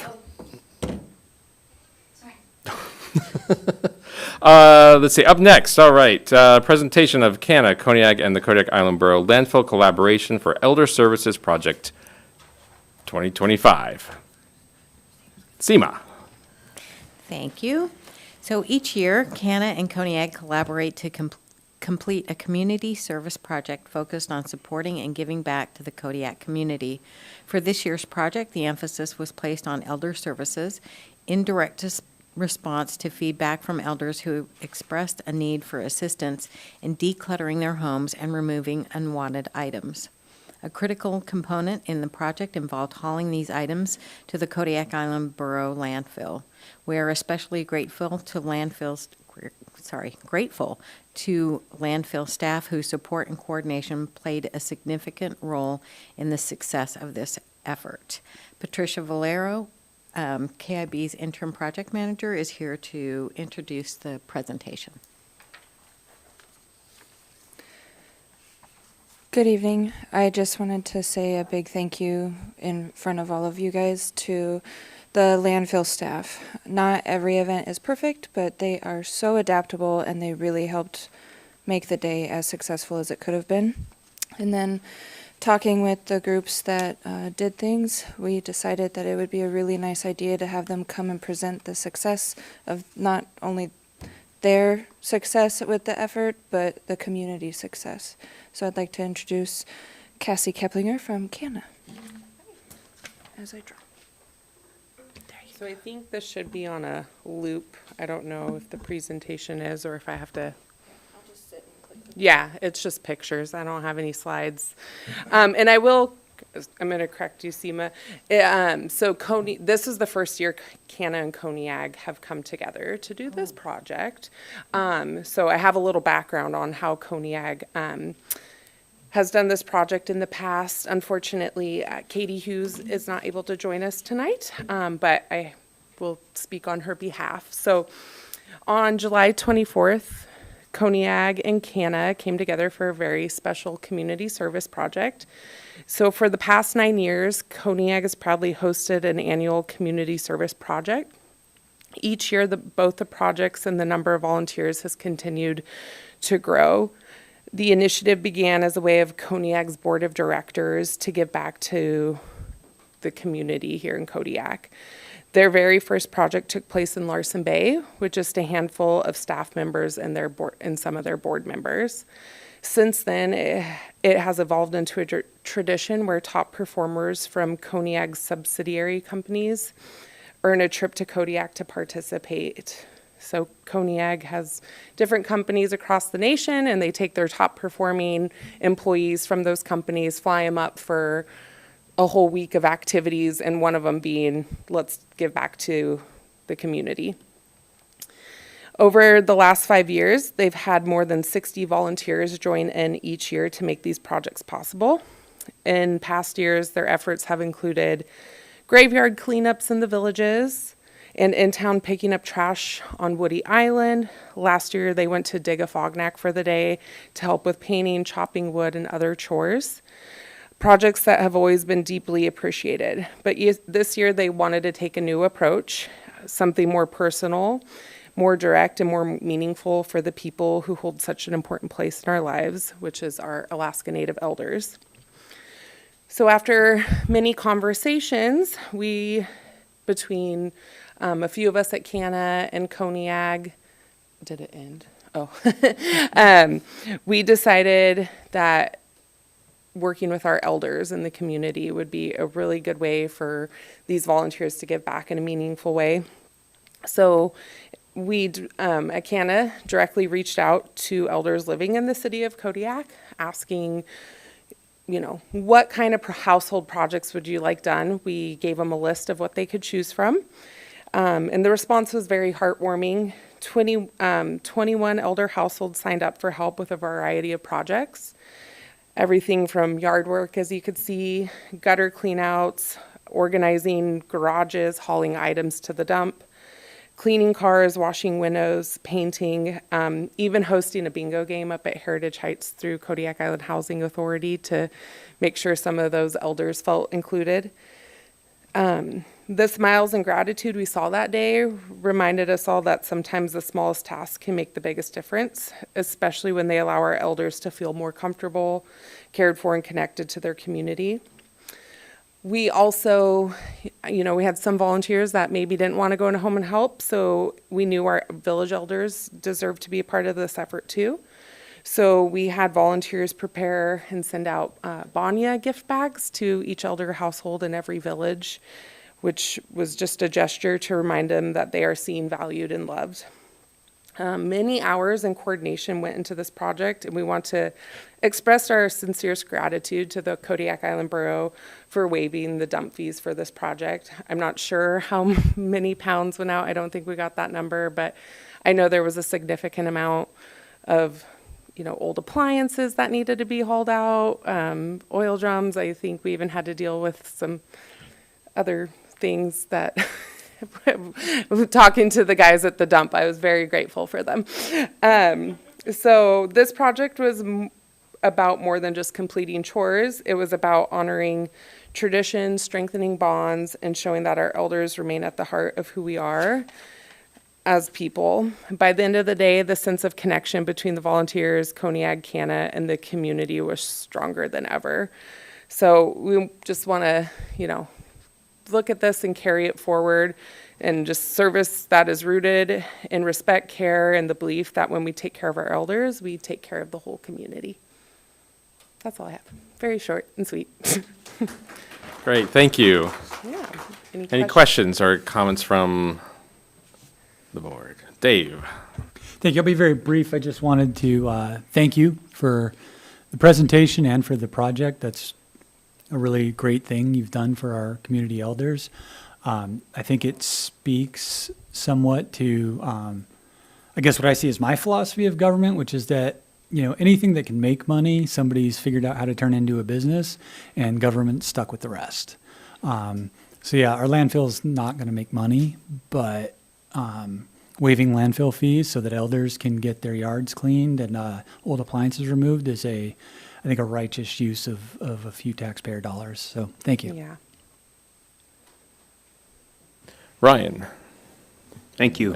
Thank you for the presentation. I agree with you about elder support and really admire what you guys are doing. The first thing that came to mind was the Kodiak Island Borough often struggles with trying to get senior exemptions pushed out to seniors, and I'm wondering if there's any kind of synergy that when you guys do this in the future, if you guys could work with the assessing department and say, hey, we're going to go do these senior places, can we help you grab any information? I'm just wondering if there's any synergy there that could... We collaborate. Ooh, love it. Yeah, Seema. We did trips to all of the villages with CANA this year, and was it a successful venture with getting senior citizen exemptions? Yep. That's all we did. We took blank ones so that new seniors could come. We took ones that were not filled out so that they could just come to the community building, have lunch with us, and then fill out their application and that timely is file. wonderful. I'm so happy to hear that, and that is worth every ounce of waiving a landfill fee for these projects. The last thing that I'll leave you with is should you ever run into a need, we're doing these locally, and you find that stuff, give me a call. We'll take care of it for you. Okay, thank you. Thanks. Larry. There's one more. Thank you. for your presentation. It's interesting because it made me think way back, where this kind of thing happened all the time in Old Kodiak, if you will. And I think elders were pretty taken care of, but it was just sort of a given. I mean, it was just part of the culture, I guess, at that time. But over time, as society seemed to speed up, and a lot of that was forgotten. And it seems like the only way that gets done anymore a lot of times is for the government to step in. And it was really nice to see people pitching in and doing that kind of wonderful thing. Just a thought, something for you to think about, and maybe it has nothing to do. Pictures, photos of elders. Yeah. When my grandparents passed away, we had no idea what was on those pictures. And so much of Kodiak is lost. At one time when I was on the museum board, we talked about having a photo day where people could bring in all their old photos, and there would be elders there to actually say, oh, this is so-and-so. Because I recognize most of the people in those photos, but my kids wouldn't. And I know Kodiak, they have a bunch of old photos that have been brought to them. And they've, lent us some when we've had our elder gatherings to put them up in a slideshow, so a lot of those elders can reminisce and see oh, I know who that is. And they've actually gotten to sit down and, we could identify who they are. So I know Kodiak has that, definitely. So. Yeah, I always visualized the high school gymnasium open with tables, and people could just bring in their photos that they have, and people would walk through and identify and preserve elder history. Just a thought. Anyway, thank you. No, I think that's great, definitely. And that is one thing I know our elder services coordinator is really trying to work on too. I think our prevention department as well is working with the high school and talking about oral history with the elders. One of the elders in those photos, you go over and talk with her, and she talks about growing up here during World War II, and it's just fascinating. So it's a lot of history that, will get lost. One of the greatest repositories of elder history was done by the Kodiak High School in the Elwani archives. And those archives of cassette recordings of elders going back all the way into World War II were given to the Brother Herman repository. Yeah. And I don't think anybody knows they even exist, but there's lots and lots of elder recordings there. Yeah. And then I also will put a plug in too about our adult non-medical chore services we offer through CANA. It is income-based, but it's through our Workforce Economic Development Program. And essentially, if an elder qualifies for the program, maybe they have a niece or nephew who would be willing to come into their home and do chores for them. Our Workforce Development Program will authorize that niece or nephew as a provider and pay them an hourly rate of $20 an hour to be able to go into an elder's home and do chores up to 5 hours per week. Again, it is income-based and a few other requirements, but, that's something it is for beneficiaries only, but if you ever know of anyone who needs something like that, just send them our way and we'll see if they're eligible. Well, thank you. This was fantastic. Before you go, Patricia, was there anything to add? Do we have any kind of estimate on the pounds, the poundage that? I can provide that. Oh, okay. It's just a lot. Oh, okay. No problem. I think what we've seen today so far is that the borough is open for partnerships because we can. I think we're best when we can target needs and so thanks to the staff for being willing participants and collaborators with all these groups that we listened to today. It's really quite inspiring. So. And Seema and I actually might be her, Penny, and my supervisor, Arwen, since I'll be on maternity leave soon, but we need to start planning our village travel this fall for the property tax exemption since it was such a huge success last year. We definitely want to do it again. All right, thank you again Thank you. for staying. Yes. All right, well, that moves us into packet review. Let me pull that up. Okay, first in packet review is a public hearing for ordinance number FY 2026-04, amending various sections of Kodiak Island Borough Code Title 17 zoning related to assisted living residences. Seema. Thank you. The Planning and Zoning Commission held a public hearing on July 16th, 2025, regarding a code amendment to various sections of Title 17 related to assisted living facilities. The commission voted to recommend approval of the changes with Resolution FY 2026-01, which is in your packet. Most of our current licensed properties are located within the two-family residential district and multifamily residential district. The proposed code amendment would allow assisted living homes in rural residential 2, rural residential district, rural residential 1 district, single-family residential district, two-family residential district, and multifamily residential district. Assisted living facilities would be allowed in the multifamily residential district, business districts, urban neighborhood commercial districts, and retail business districts. Conditional use permits would allow assisted living facilities in the rural residential 1 district, single-family residential district, and two-family residential districts. The code amendment also includes updates to parking requirements for both assisted living homes and assisted living facilities. This recommended code change was reviewed on July 31st in packet review, on August 7th as an ordinance for introduction, and after tonight will be presented in a public hearing on August 21st. If you have any questions, Chris French, Community Development Director, is here to answer them. Any questions from the assembly? I have one, Chris. Chris and I were at the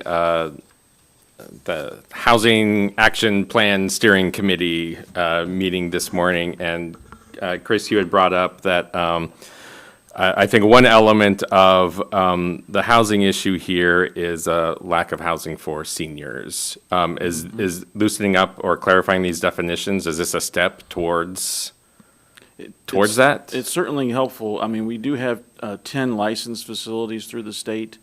Most of them would fall under the assisted living home facility, but the problem is in our code, we don't have this use listed. So when people come to us, and we've had some, that's the reason we went to the commission and asked them, do you want us to go start a code amendment on this? Because we had a few people ask us, where is this use allowed? Because they were trying to go get their state license, and we were like, it's not listed. You can do a similar use determination if you can find a similar use. And then as part of our discussions with that, we talked to the commission, and the commission agreed that, yeah, we really do need to define this use better and provide locations of where it's a permitted use and also where a conditional use permit could be applied for. Okay, thank you. Yeah. Oh, I'm sorry, Scott has something. Medicare is now, has a survey that you can type in. If you type in Kodiak at 99615, there aren't any. So we need this. All right, thank you. Okay, moving on. Oops, wrong one.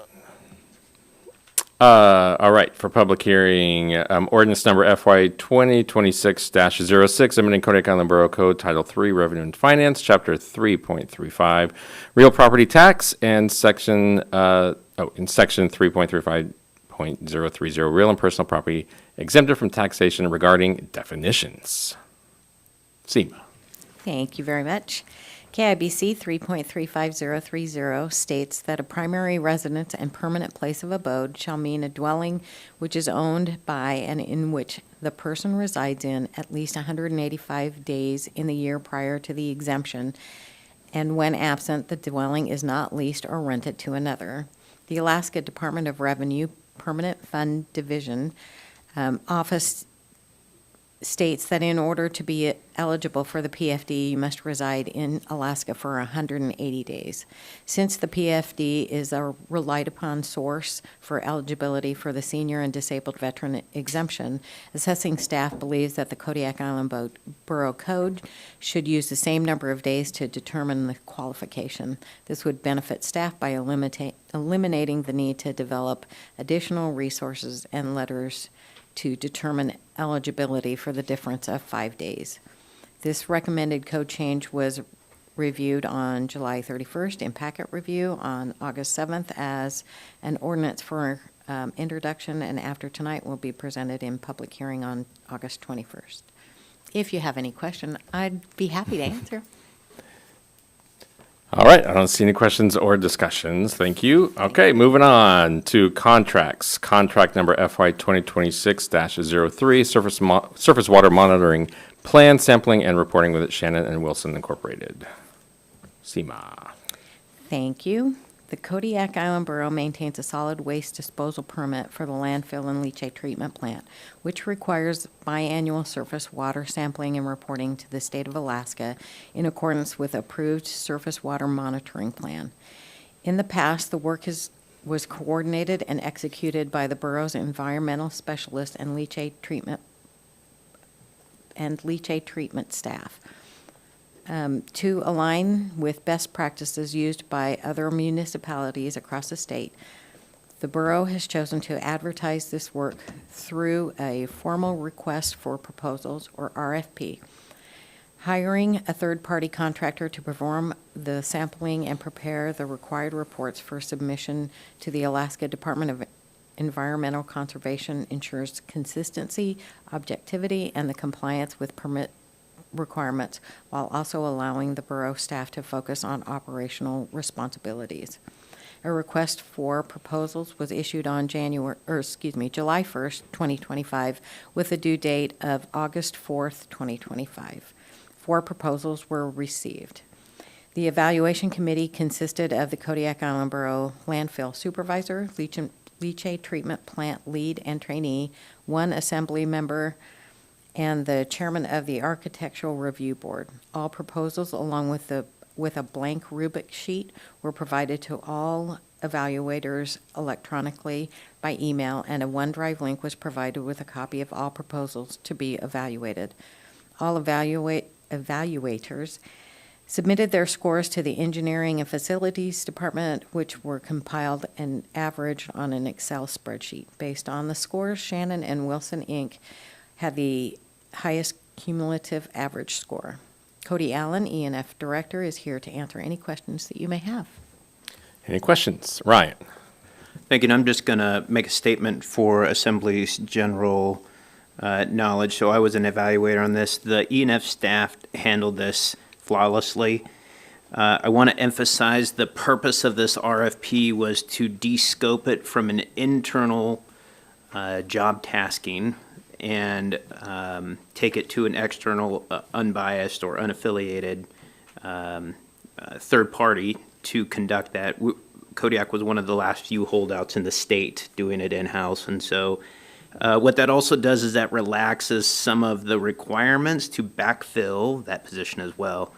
So I do concur with the staff's assessment. I was an evaluator. My evaluation runs congruent with everyone else's evaluation, and I think that this was a great job by E&F staff, and I really look forward to these transparent procurement processes proceeding the way that this one did in the future. So thank you very much. Dave. Thank you. Very briefly, because I've got no concerns voting for this. It's more of a process statement.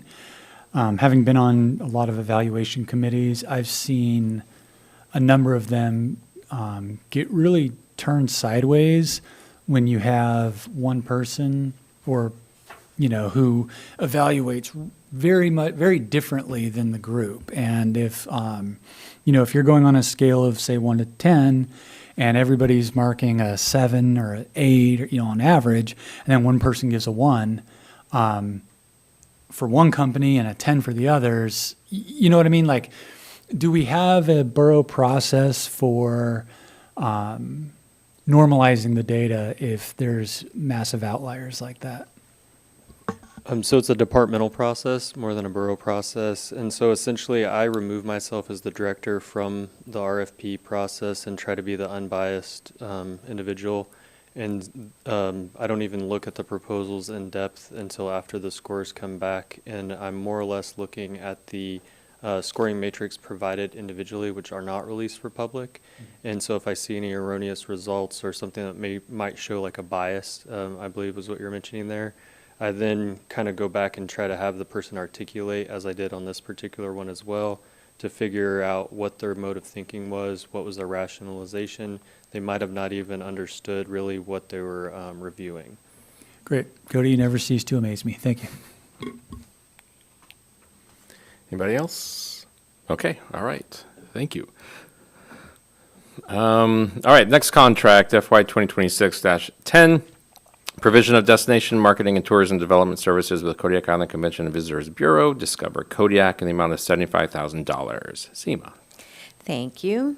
This is an annual contract with Kodiak Island Convention and Visitors Bureau, also known as Discover Kodiak, to promote Kodiak Island as a destination for tourists and to promote local businesses in support of tourism activities. The Assembly approved $75,000 in fiscal year 2026 budget for these services. All right, thank you. Ryan. Thank you. So as we discussed earlier during one of the presentations, I'd like to see if we could get some assembly member nod that while we are revising our nonprofit applications, that we can put some language in the application that if their nonprofit funding is approved and it is in line with public tourism, that they work with an already funded stakeholder, which would be Discover Kodiak. Some language to encourage participation. Doesn't have to be legally binding, but just something that says, hey, we also have a $75,000 stakeholder investment that we do in tourism. Since we're funding your nonprofit and you are tourism based, we would encourage you to work with Discover Kodiak as an additional stakeholder. Something of that, if we could either discuss it or some nods while we are revising that application. Thanks. Dave. Thank you. I'll start with the qualifier that I think I've been pretty open in my opinion on tourism as a economic driver and what I've seen it do to my beloved hometown of Seward. So with that bias fully acknowledged, I support the contract, but the big but there is that I'm also a big believer in economies of scale and span of control. And I'm not convinced the model of having 3 separate economic agencies in our community is the best use of taxpayer dollars. I think if you look at the staff sizes, there's a real opportunity for consolidation and allowing staff to then surge to where the demand signal is at different times of the year. I think a larger staff under one umbrella would be more efficient. It would save a considerable amount in director salaries. So again, I'm not trying to upset the apple cart at the 11th hour, but it's something I would like my fellow assembly members to consider in out years is how we continue funding 3 separate organizations that have fairly overlapping mission sets. KEDC, Chamber of Commerce, and Discover Kodiak. Larry. I agree with Assembly Member, just the recent comments. So I think we need to do a lot more working together and really talk to our community in such a way that we maximize the potential at the same time, protect what draws people here. I think that needs some good discussion.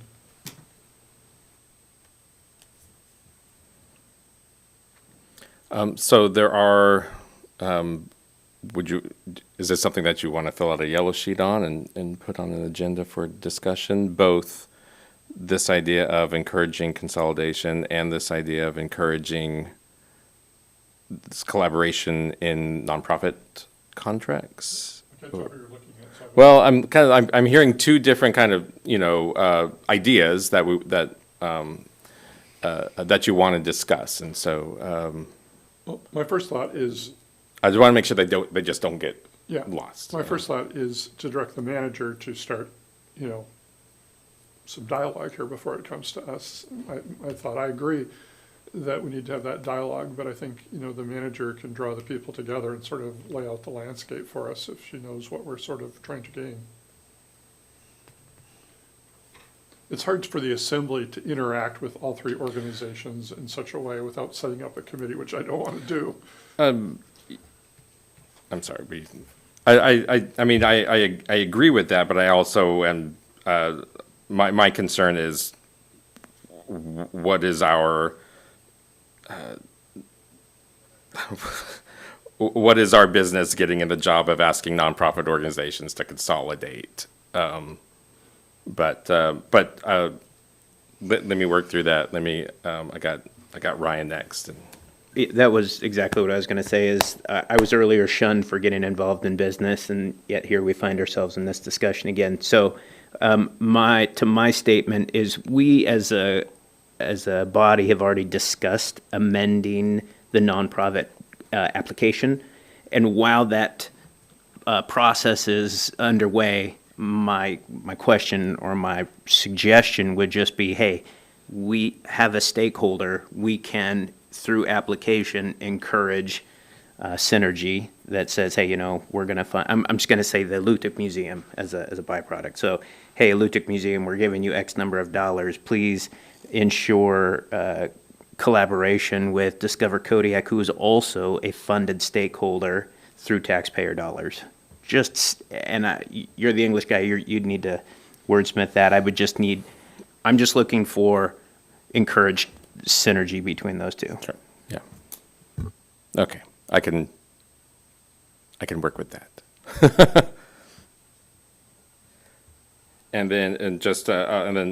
Okay. So Ryan, I got you. I can work with that.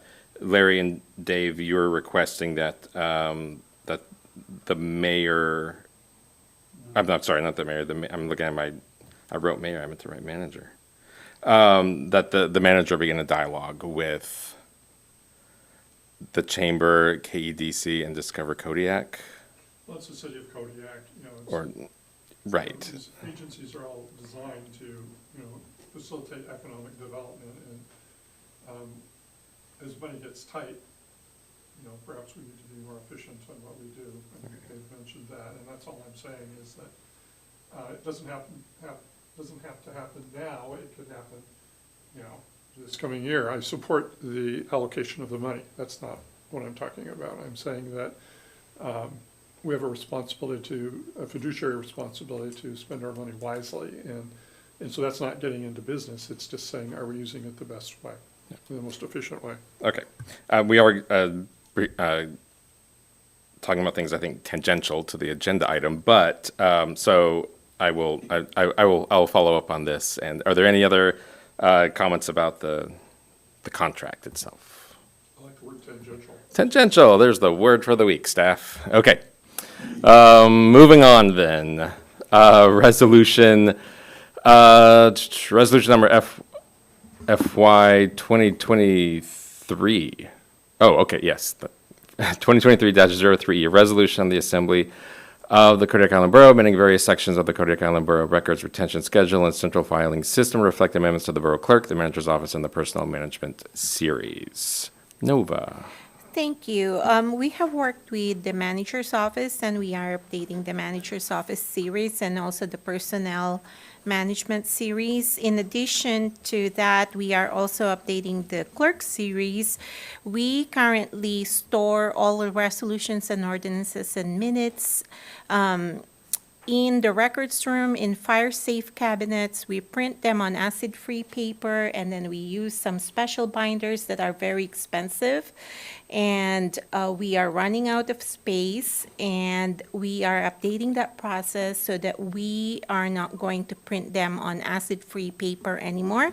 Because when we do that, we just store them in the records room and we never touch them again. But we're beginning to run out of space. The mayor initially didn't like it, and then I proposed that we store those in his house, but he didn't like that either. So he kind of agreed to going electronic. And I have checked with IT, and we're okay. We have backup, Laserfish backup, where we store all these important documents electronically. We technically have like 3 backups and 4 sites where we upload the records. So just in case something happens, then we have a way of restoring them. And also, other things that we're doing in this update is that we're adding some retention for borough attorney subject files, so that if department directors work with the attorney and the information they gather from that conversation is something that is worth preserving, then they have a way of doing that. And another thing that we're adding to the series is, to the departments, is litigation case files. Right now, we have litigation case files, and they're only stored in the manager's office. We would like the ability to restore them in each department. And that's what we're doing. I'd be happy to answer any questions. Any questions? Larry? I'm sorry, I was a little confused. I thought we were digitizing all of our records already. Yes, we are digitizing them and also printing them. Is there a legal requirement that we keep copies of them on paper? No. We have checked with our attorney. We have also reached out to our fellow clerks in the state, and they're beginning to transition as well. So what we would do is we're not going to save paper copies anymore. We're going to completely digitize them? We're slowly, transitioning. I'm not saying that everything will be electronic. We're going through our retention and seeing what we can digitize. Will we be digitizing what we do right now?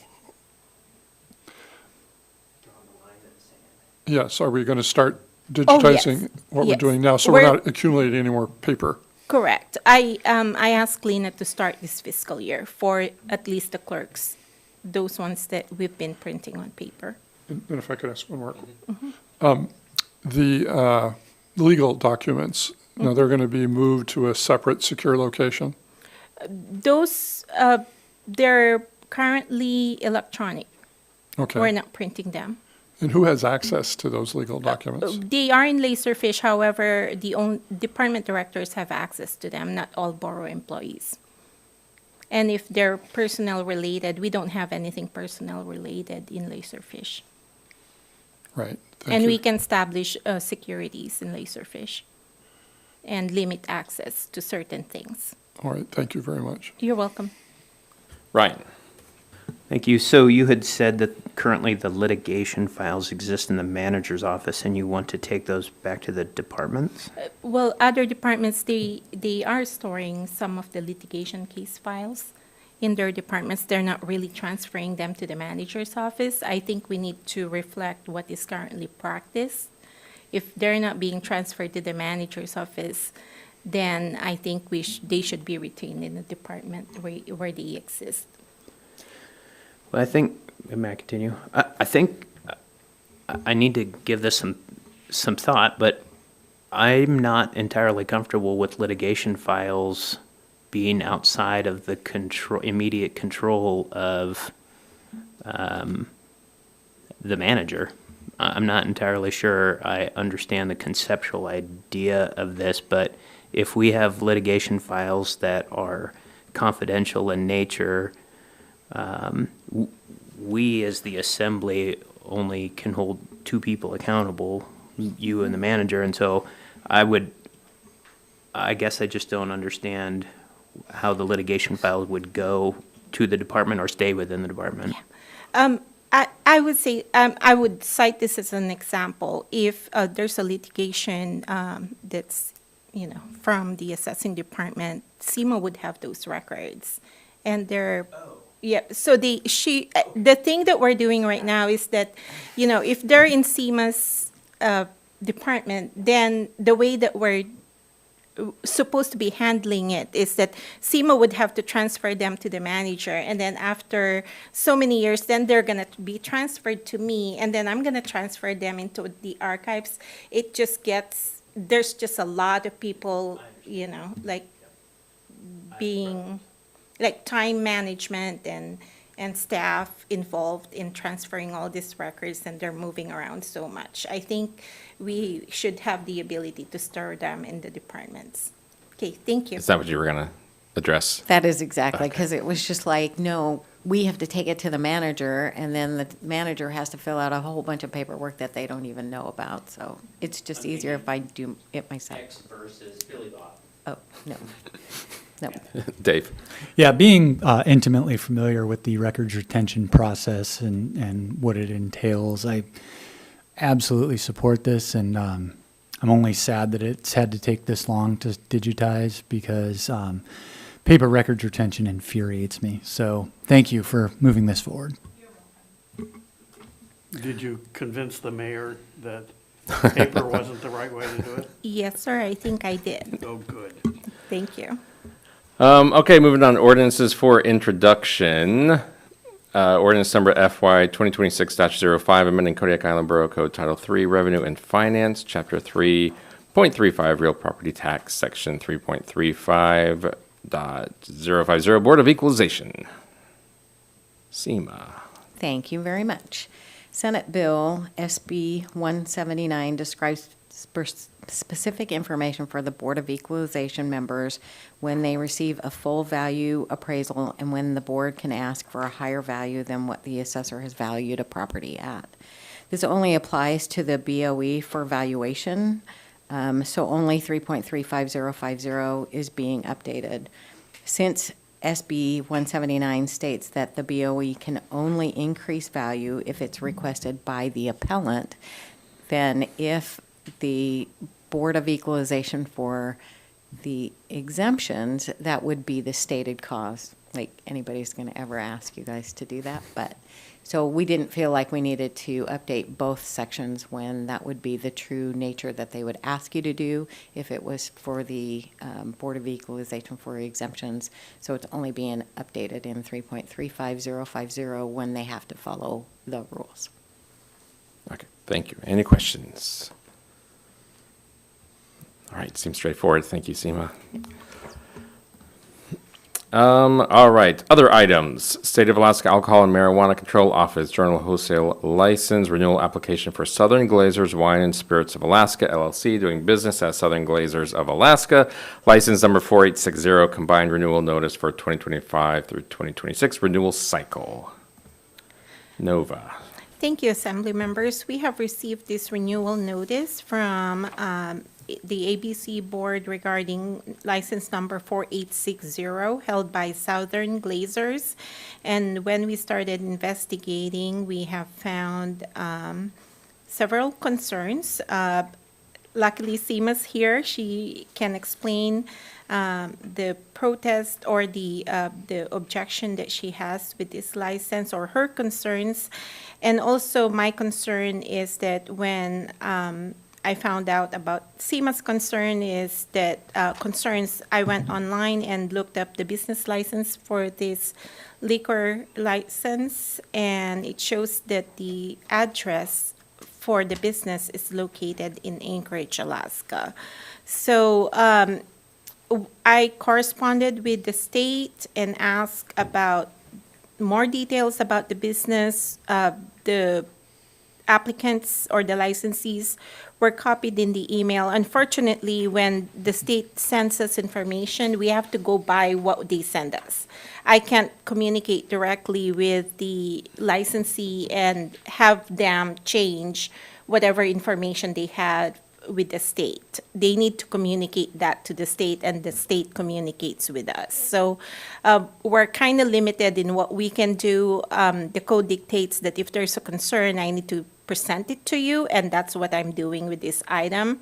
We have given you two options, whether, if you feel that it's no big deal, then you can voice non-protest to it. If you think that it's something that we should be concerned about, then we can voice protest. And now it's before you. Thank you. All right. Questions from the dais. Scott? I think I would vote to voice protest to this transfer. Okay. Anyone else? Dave? I agree. Looks like they don't meet the standard, and sounds like a business in name only here, and that's costing revenue. And if they're not meeting it, if they're not meeting the obligations of the license, then we should be protesting it. We should be consistent in that.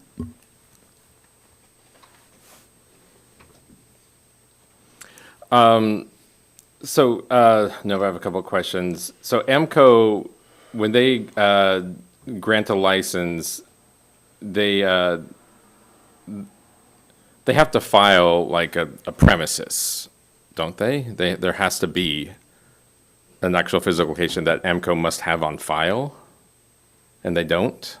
Well, they filled out their application, but the physical address that they gave is wrong on the application, and we can't verify it. And I tried to verify it with the business license that's filed with the state, and it's still wrong. It reflects an address, a physical address in Anchorage. Do we think that this is, I know this one's weird. Are they parking the license? I guess we just don't know. I agree. There's not a lot of information that was given, and we have to base it on what's provided to us by AMCO. Yeah. Thank you. Well, I think a protest makes sense. We'd have false and inaccurate premises information, and it seems like a lack of actual operational compliance. So it seems like a clear protest letter. Okay. All right. That is the end of the packet review. There are Architectural Engineering Review Board minutes and HFAB minutes also to review there. Going back to work session. Next up is managers' comments. Amy's not here, so Seema, do you just want to hit the highlights for us? Let's do it. All right. In the managers department, there will be a local in-person class for ICS 300, September 17th through 19th. If you're interested in receiving this training, please contact Amy. Our community is transitioning away from Nixle alerts to a new alert system through Civic Plus. If you would like to receive these alerts, please text Kodiak to 38276. The software conversion timeline for Tyler didn't change much from last week. Assessing still has dedicated time. Finance has dedicated training. The go live is still September 23rd, and at this time, Tyler is reporting 40% complete on their conversion.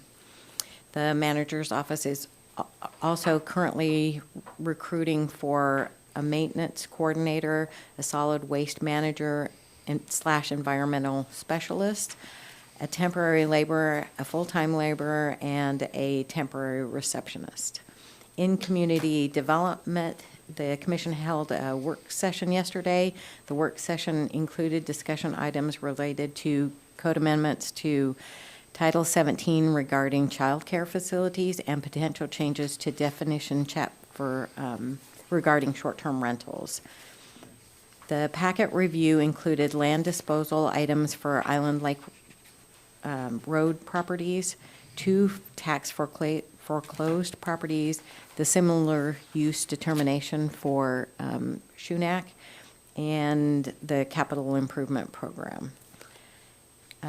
Chris and Bronwyn were supposed to go and visit Uzinki yesterday. Unfortunately, because of the weather, it was canceled, and it's now scheduled for August 19th, and they are also planning a visit to Old Harbor on September 13th.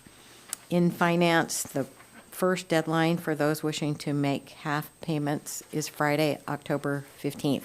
That's tomorrow. Their staff is working hard on the property assessment and tax implementation project with Tyler, and they are advertising for a temporary employee to fill the gap so that finance can, so that all of the staff can be present for training on the new Tyler system. In assessing, we still have 23 undetermined applications that we're trying to solve. There are no senior or disabled exemption appeals that are outstanding. The dismissals for the 2 BOE for valuation cases have been filed, and the Alludic Museum is still in its 30-day filing period. For field work, we're in the villages this year: Akiak, Carlick, Old Harbor, Larson Bay, UGAC, as well as 2 of 5 remote fly-to-only properties have been completed. Port Lions is where they spent the day today. We will be going back, and we have a boat trip scheduled for September 22nd. This week, assessing staff attended the summer AAAO meeting virtually. In information technology, the IT department is working on keeping systems patched and also on troubleshooting issues with the landfill's networking. The IT is working on firewall configurations and with ACS on connectivity issues at the landfill. IT has advertised the cybersecurity RFP and is working on patching and upgrading KIB system.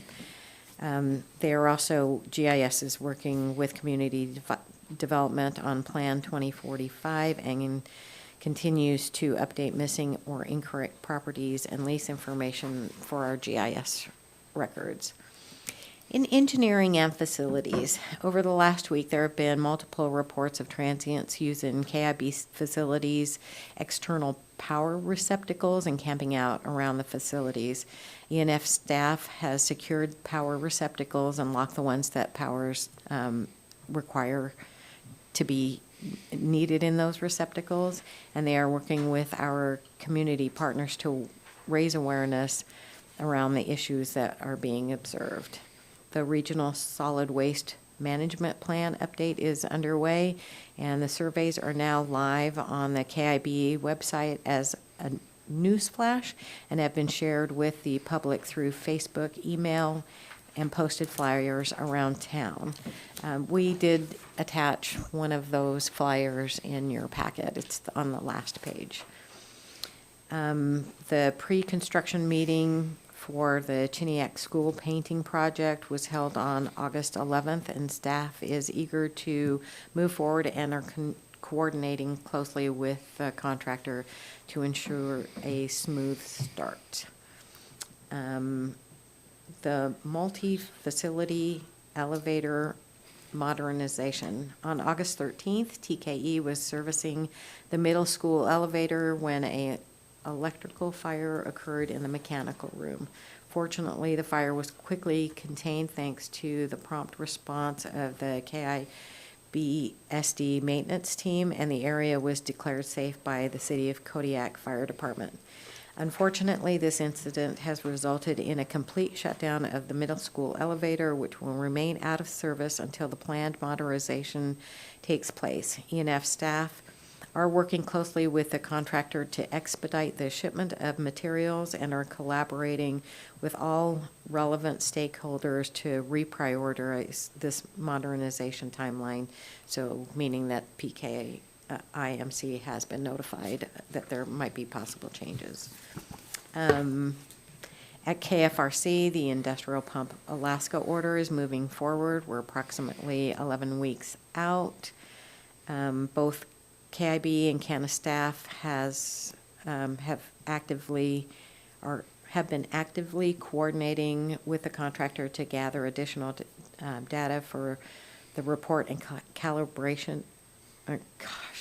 and collaborating on distribution of the surveys to the public for the landfill and small projects. Mill Bay Beach stair replacement is moving forward, and other contracts that will be coming up for renewal and rebid are the analytical laboratory services, janitorial services, and solid waste management contract. How's that for a recap? All right, sounds good. Keeping in mind that Amy is not here, any questions for SEMA? Make them softballs, please. Yes, Ryan. Just as a softball, so the solid waste management contract is coming up. It is a rather intensive contract. If we can be involved with that in the infancy stages in phases, would be an ideal tempo, at least for me. Thank you. Noted. Larry. Yeah, I want to go back to the emergency alerts. Our community is transitioning away from the Nixle alerts to a new alert system through Civics Plus. If you would like to receive these alerts, please text Kodiak to 3. I have no idea what that means. So if you just go on your text messages, and the 2 number would be 38276. And then in the message part, you just put the word Kodiak. It will add you to the security alert new program. Okay. Thank you. Yep. I have a question about the middle school elevator. Have you talked to the, I imagine the maintenance team? What's the plan with the kids who need the elevator? Yeah, great question. I've been working with Dr. Mika, I believe is how you pronounce her last name, Mika, and Adam, the Director of Facilities for KIBSD. Unfortunately, the contractor could risk bringing it back up. It was a contactor that welded, and essentially the motor caught on fire. For whatever reason in 1981, they thought it was a great idea to put it inside the hydraulic fluid. However, their plan is to essentially traffic food a different route, because that's the most important or impactful part of the day. They're no longer doing the 7th or 8th period at the high school this year for middle school, so they're not anticipating having a lot of kids trafficking through that corridor at all. And anyone that requires like ADA access or anything of that nature to the auditorium, they have established a plan in which they'll take them through the sidewalk to the front entry, which does appear to be ADA compliant. Anything else? All right. Thank you, Seema. Nova, clerk's report. Thank you. The nominating filing period will close tomorrow, Friday, August 15 at 4 p.m. So please do not show up at 4:01 because we won't be able to process it. As of today, we do not have any candidates running for Borough Assembly. We also have quite a few service area seats that need candidates. The filing period for write-in candidacy will start on Monday, August 18, and it will end on September 30 at 3 p.m. We are expecting the by-mail ballots to be mailed out to the Chiniac and Village voters the second week in September. The voters' pamphlets will be mailed out during that time also. The election training for the city precinct workers is scheduled on Monday, September 15, and the borough precinct workers is scheduled on Tuesday, September 16. For those who wish to receive their ballots by mail, the absentee by mail ballot applications are available on the Kodiak Island Borough website and also in the clerk's office. Early voting for this election will be available starting on Monday, September 22, and it will end on Monday, October 6. Liquor licenses, the appeal hearing for the second floor restaurant REPL license is scheduled to take place at the Office of the Administrative Hearing on Monday, August 25, here in Kodiak. We have 3 renewal applications that we're currently processing. which include Kodiak, Brown Bear Center, Olds River Inn, and Southern Glazers, the one that we just discussed. And then I just want to remind you about leave. If you are going on vacation or taking some time off, please make sure that you let me know. And then I want to remind you about the notification to the borough clerk. When you wish to participate electronically, you need to let me know 24 hours in advance. If you're notifying me within that 24-hour, you need to, actually, I'm going to refer you to the mayor who needs to approve that participation. Staff training. The staff at the clerk's office organized a peer training session called Coffee with the Clerks, and we started this on August 6th, and we did an Open Meetings Act training with our fellow secretaries here at the borough, and then also staff members that may be staffing other boards and committees. We found it to be very productive. It was more laid back, and there was a lot of questions asked, and it was just an opportunity to get together with the secretaries and other staff members. The next meeting that we're going to have is, it's going to be held on September 3rd, and we're going to be talking about parliamentary procedures. So we're going to start, our goal is to start meeting on a monthly basis and just have that peer-to-peer kind of training. In July, the deputy clerk participated in a Nagara training. It's a records and information management training. Today, the assistant clerk took part in an online training called Meeting Minutes and the Role of the Clerk. The duties associated with the positions in the clerk's office have changed considerably the past 11 years. So my goal is to make employees' job duties clearly outlined in their job descriptions. So we're working on the PDQs as of the moment. Your assembly calendar will be discussed hopefully on this September 25 work session. The online code has been updated, and paper supplements will be distributed by the end of August. That's all I have. All right, thank you. Ryan? Thank you. Thank you. Could you give me an example of the clerk's office having considerably changed within the duties, and could you give me some examples of those job descriptions? A good example would be the liquor licenses, the amount of work that go into the investigation of these liquor licenses, the amount of work that Lena is doing as the deputy in updating all the records retention series.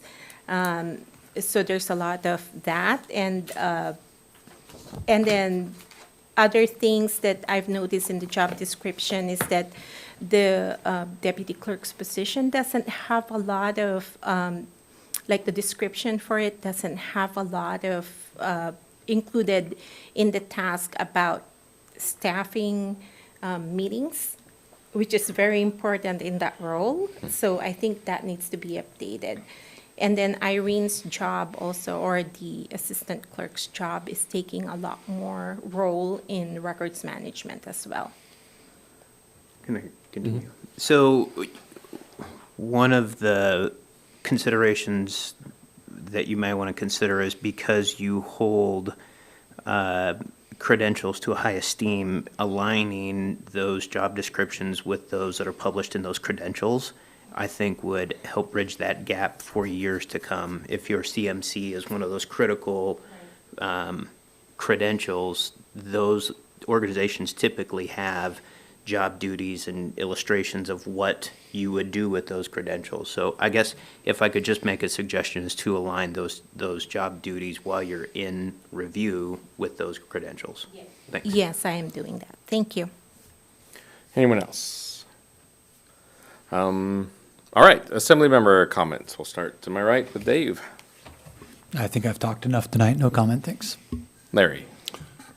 I appreciate the presentations tonight with regard to, setting up the SHUNAC Corporation, setting up some programming for kids. I think it's really important when times get tough that we really work together to protect the most vulnerable of our citizens from sort of being left behind, and frankly, that mostly includes very young children. Thank you. Scott. When they decided to close North Star, it was a real pain for a lot of people that live close to it and whose children have gone to North Star. I'm really hopeful that if Sunak can put it together to have this daycare function at North Star, that it gives it a new lease on life, so to speak, and will be embraced by the locals around it. I think that having kids in that building is just a really good idea. Ryan? No comment. Okay, and I just want to say thanks again to our presenters. This is, that was really great seeing everything that's being done and how the borough can supplement some of these efforts. I would just like just a blanket reminder of civility up here on the dais. It is really difficult to, as you can see, there aren't any applicants or anybody, no one has filed yet for an assembly member's seat.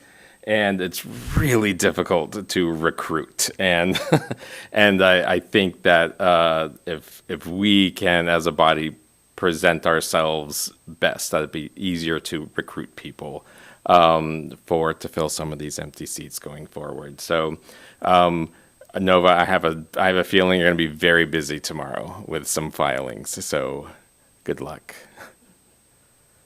And with that, we'll adjourn.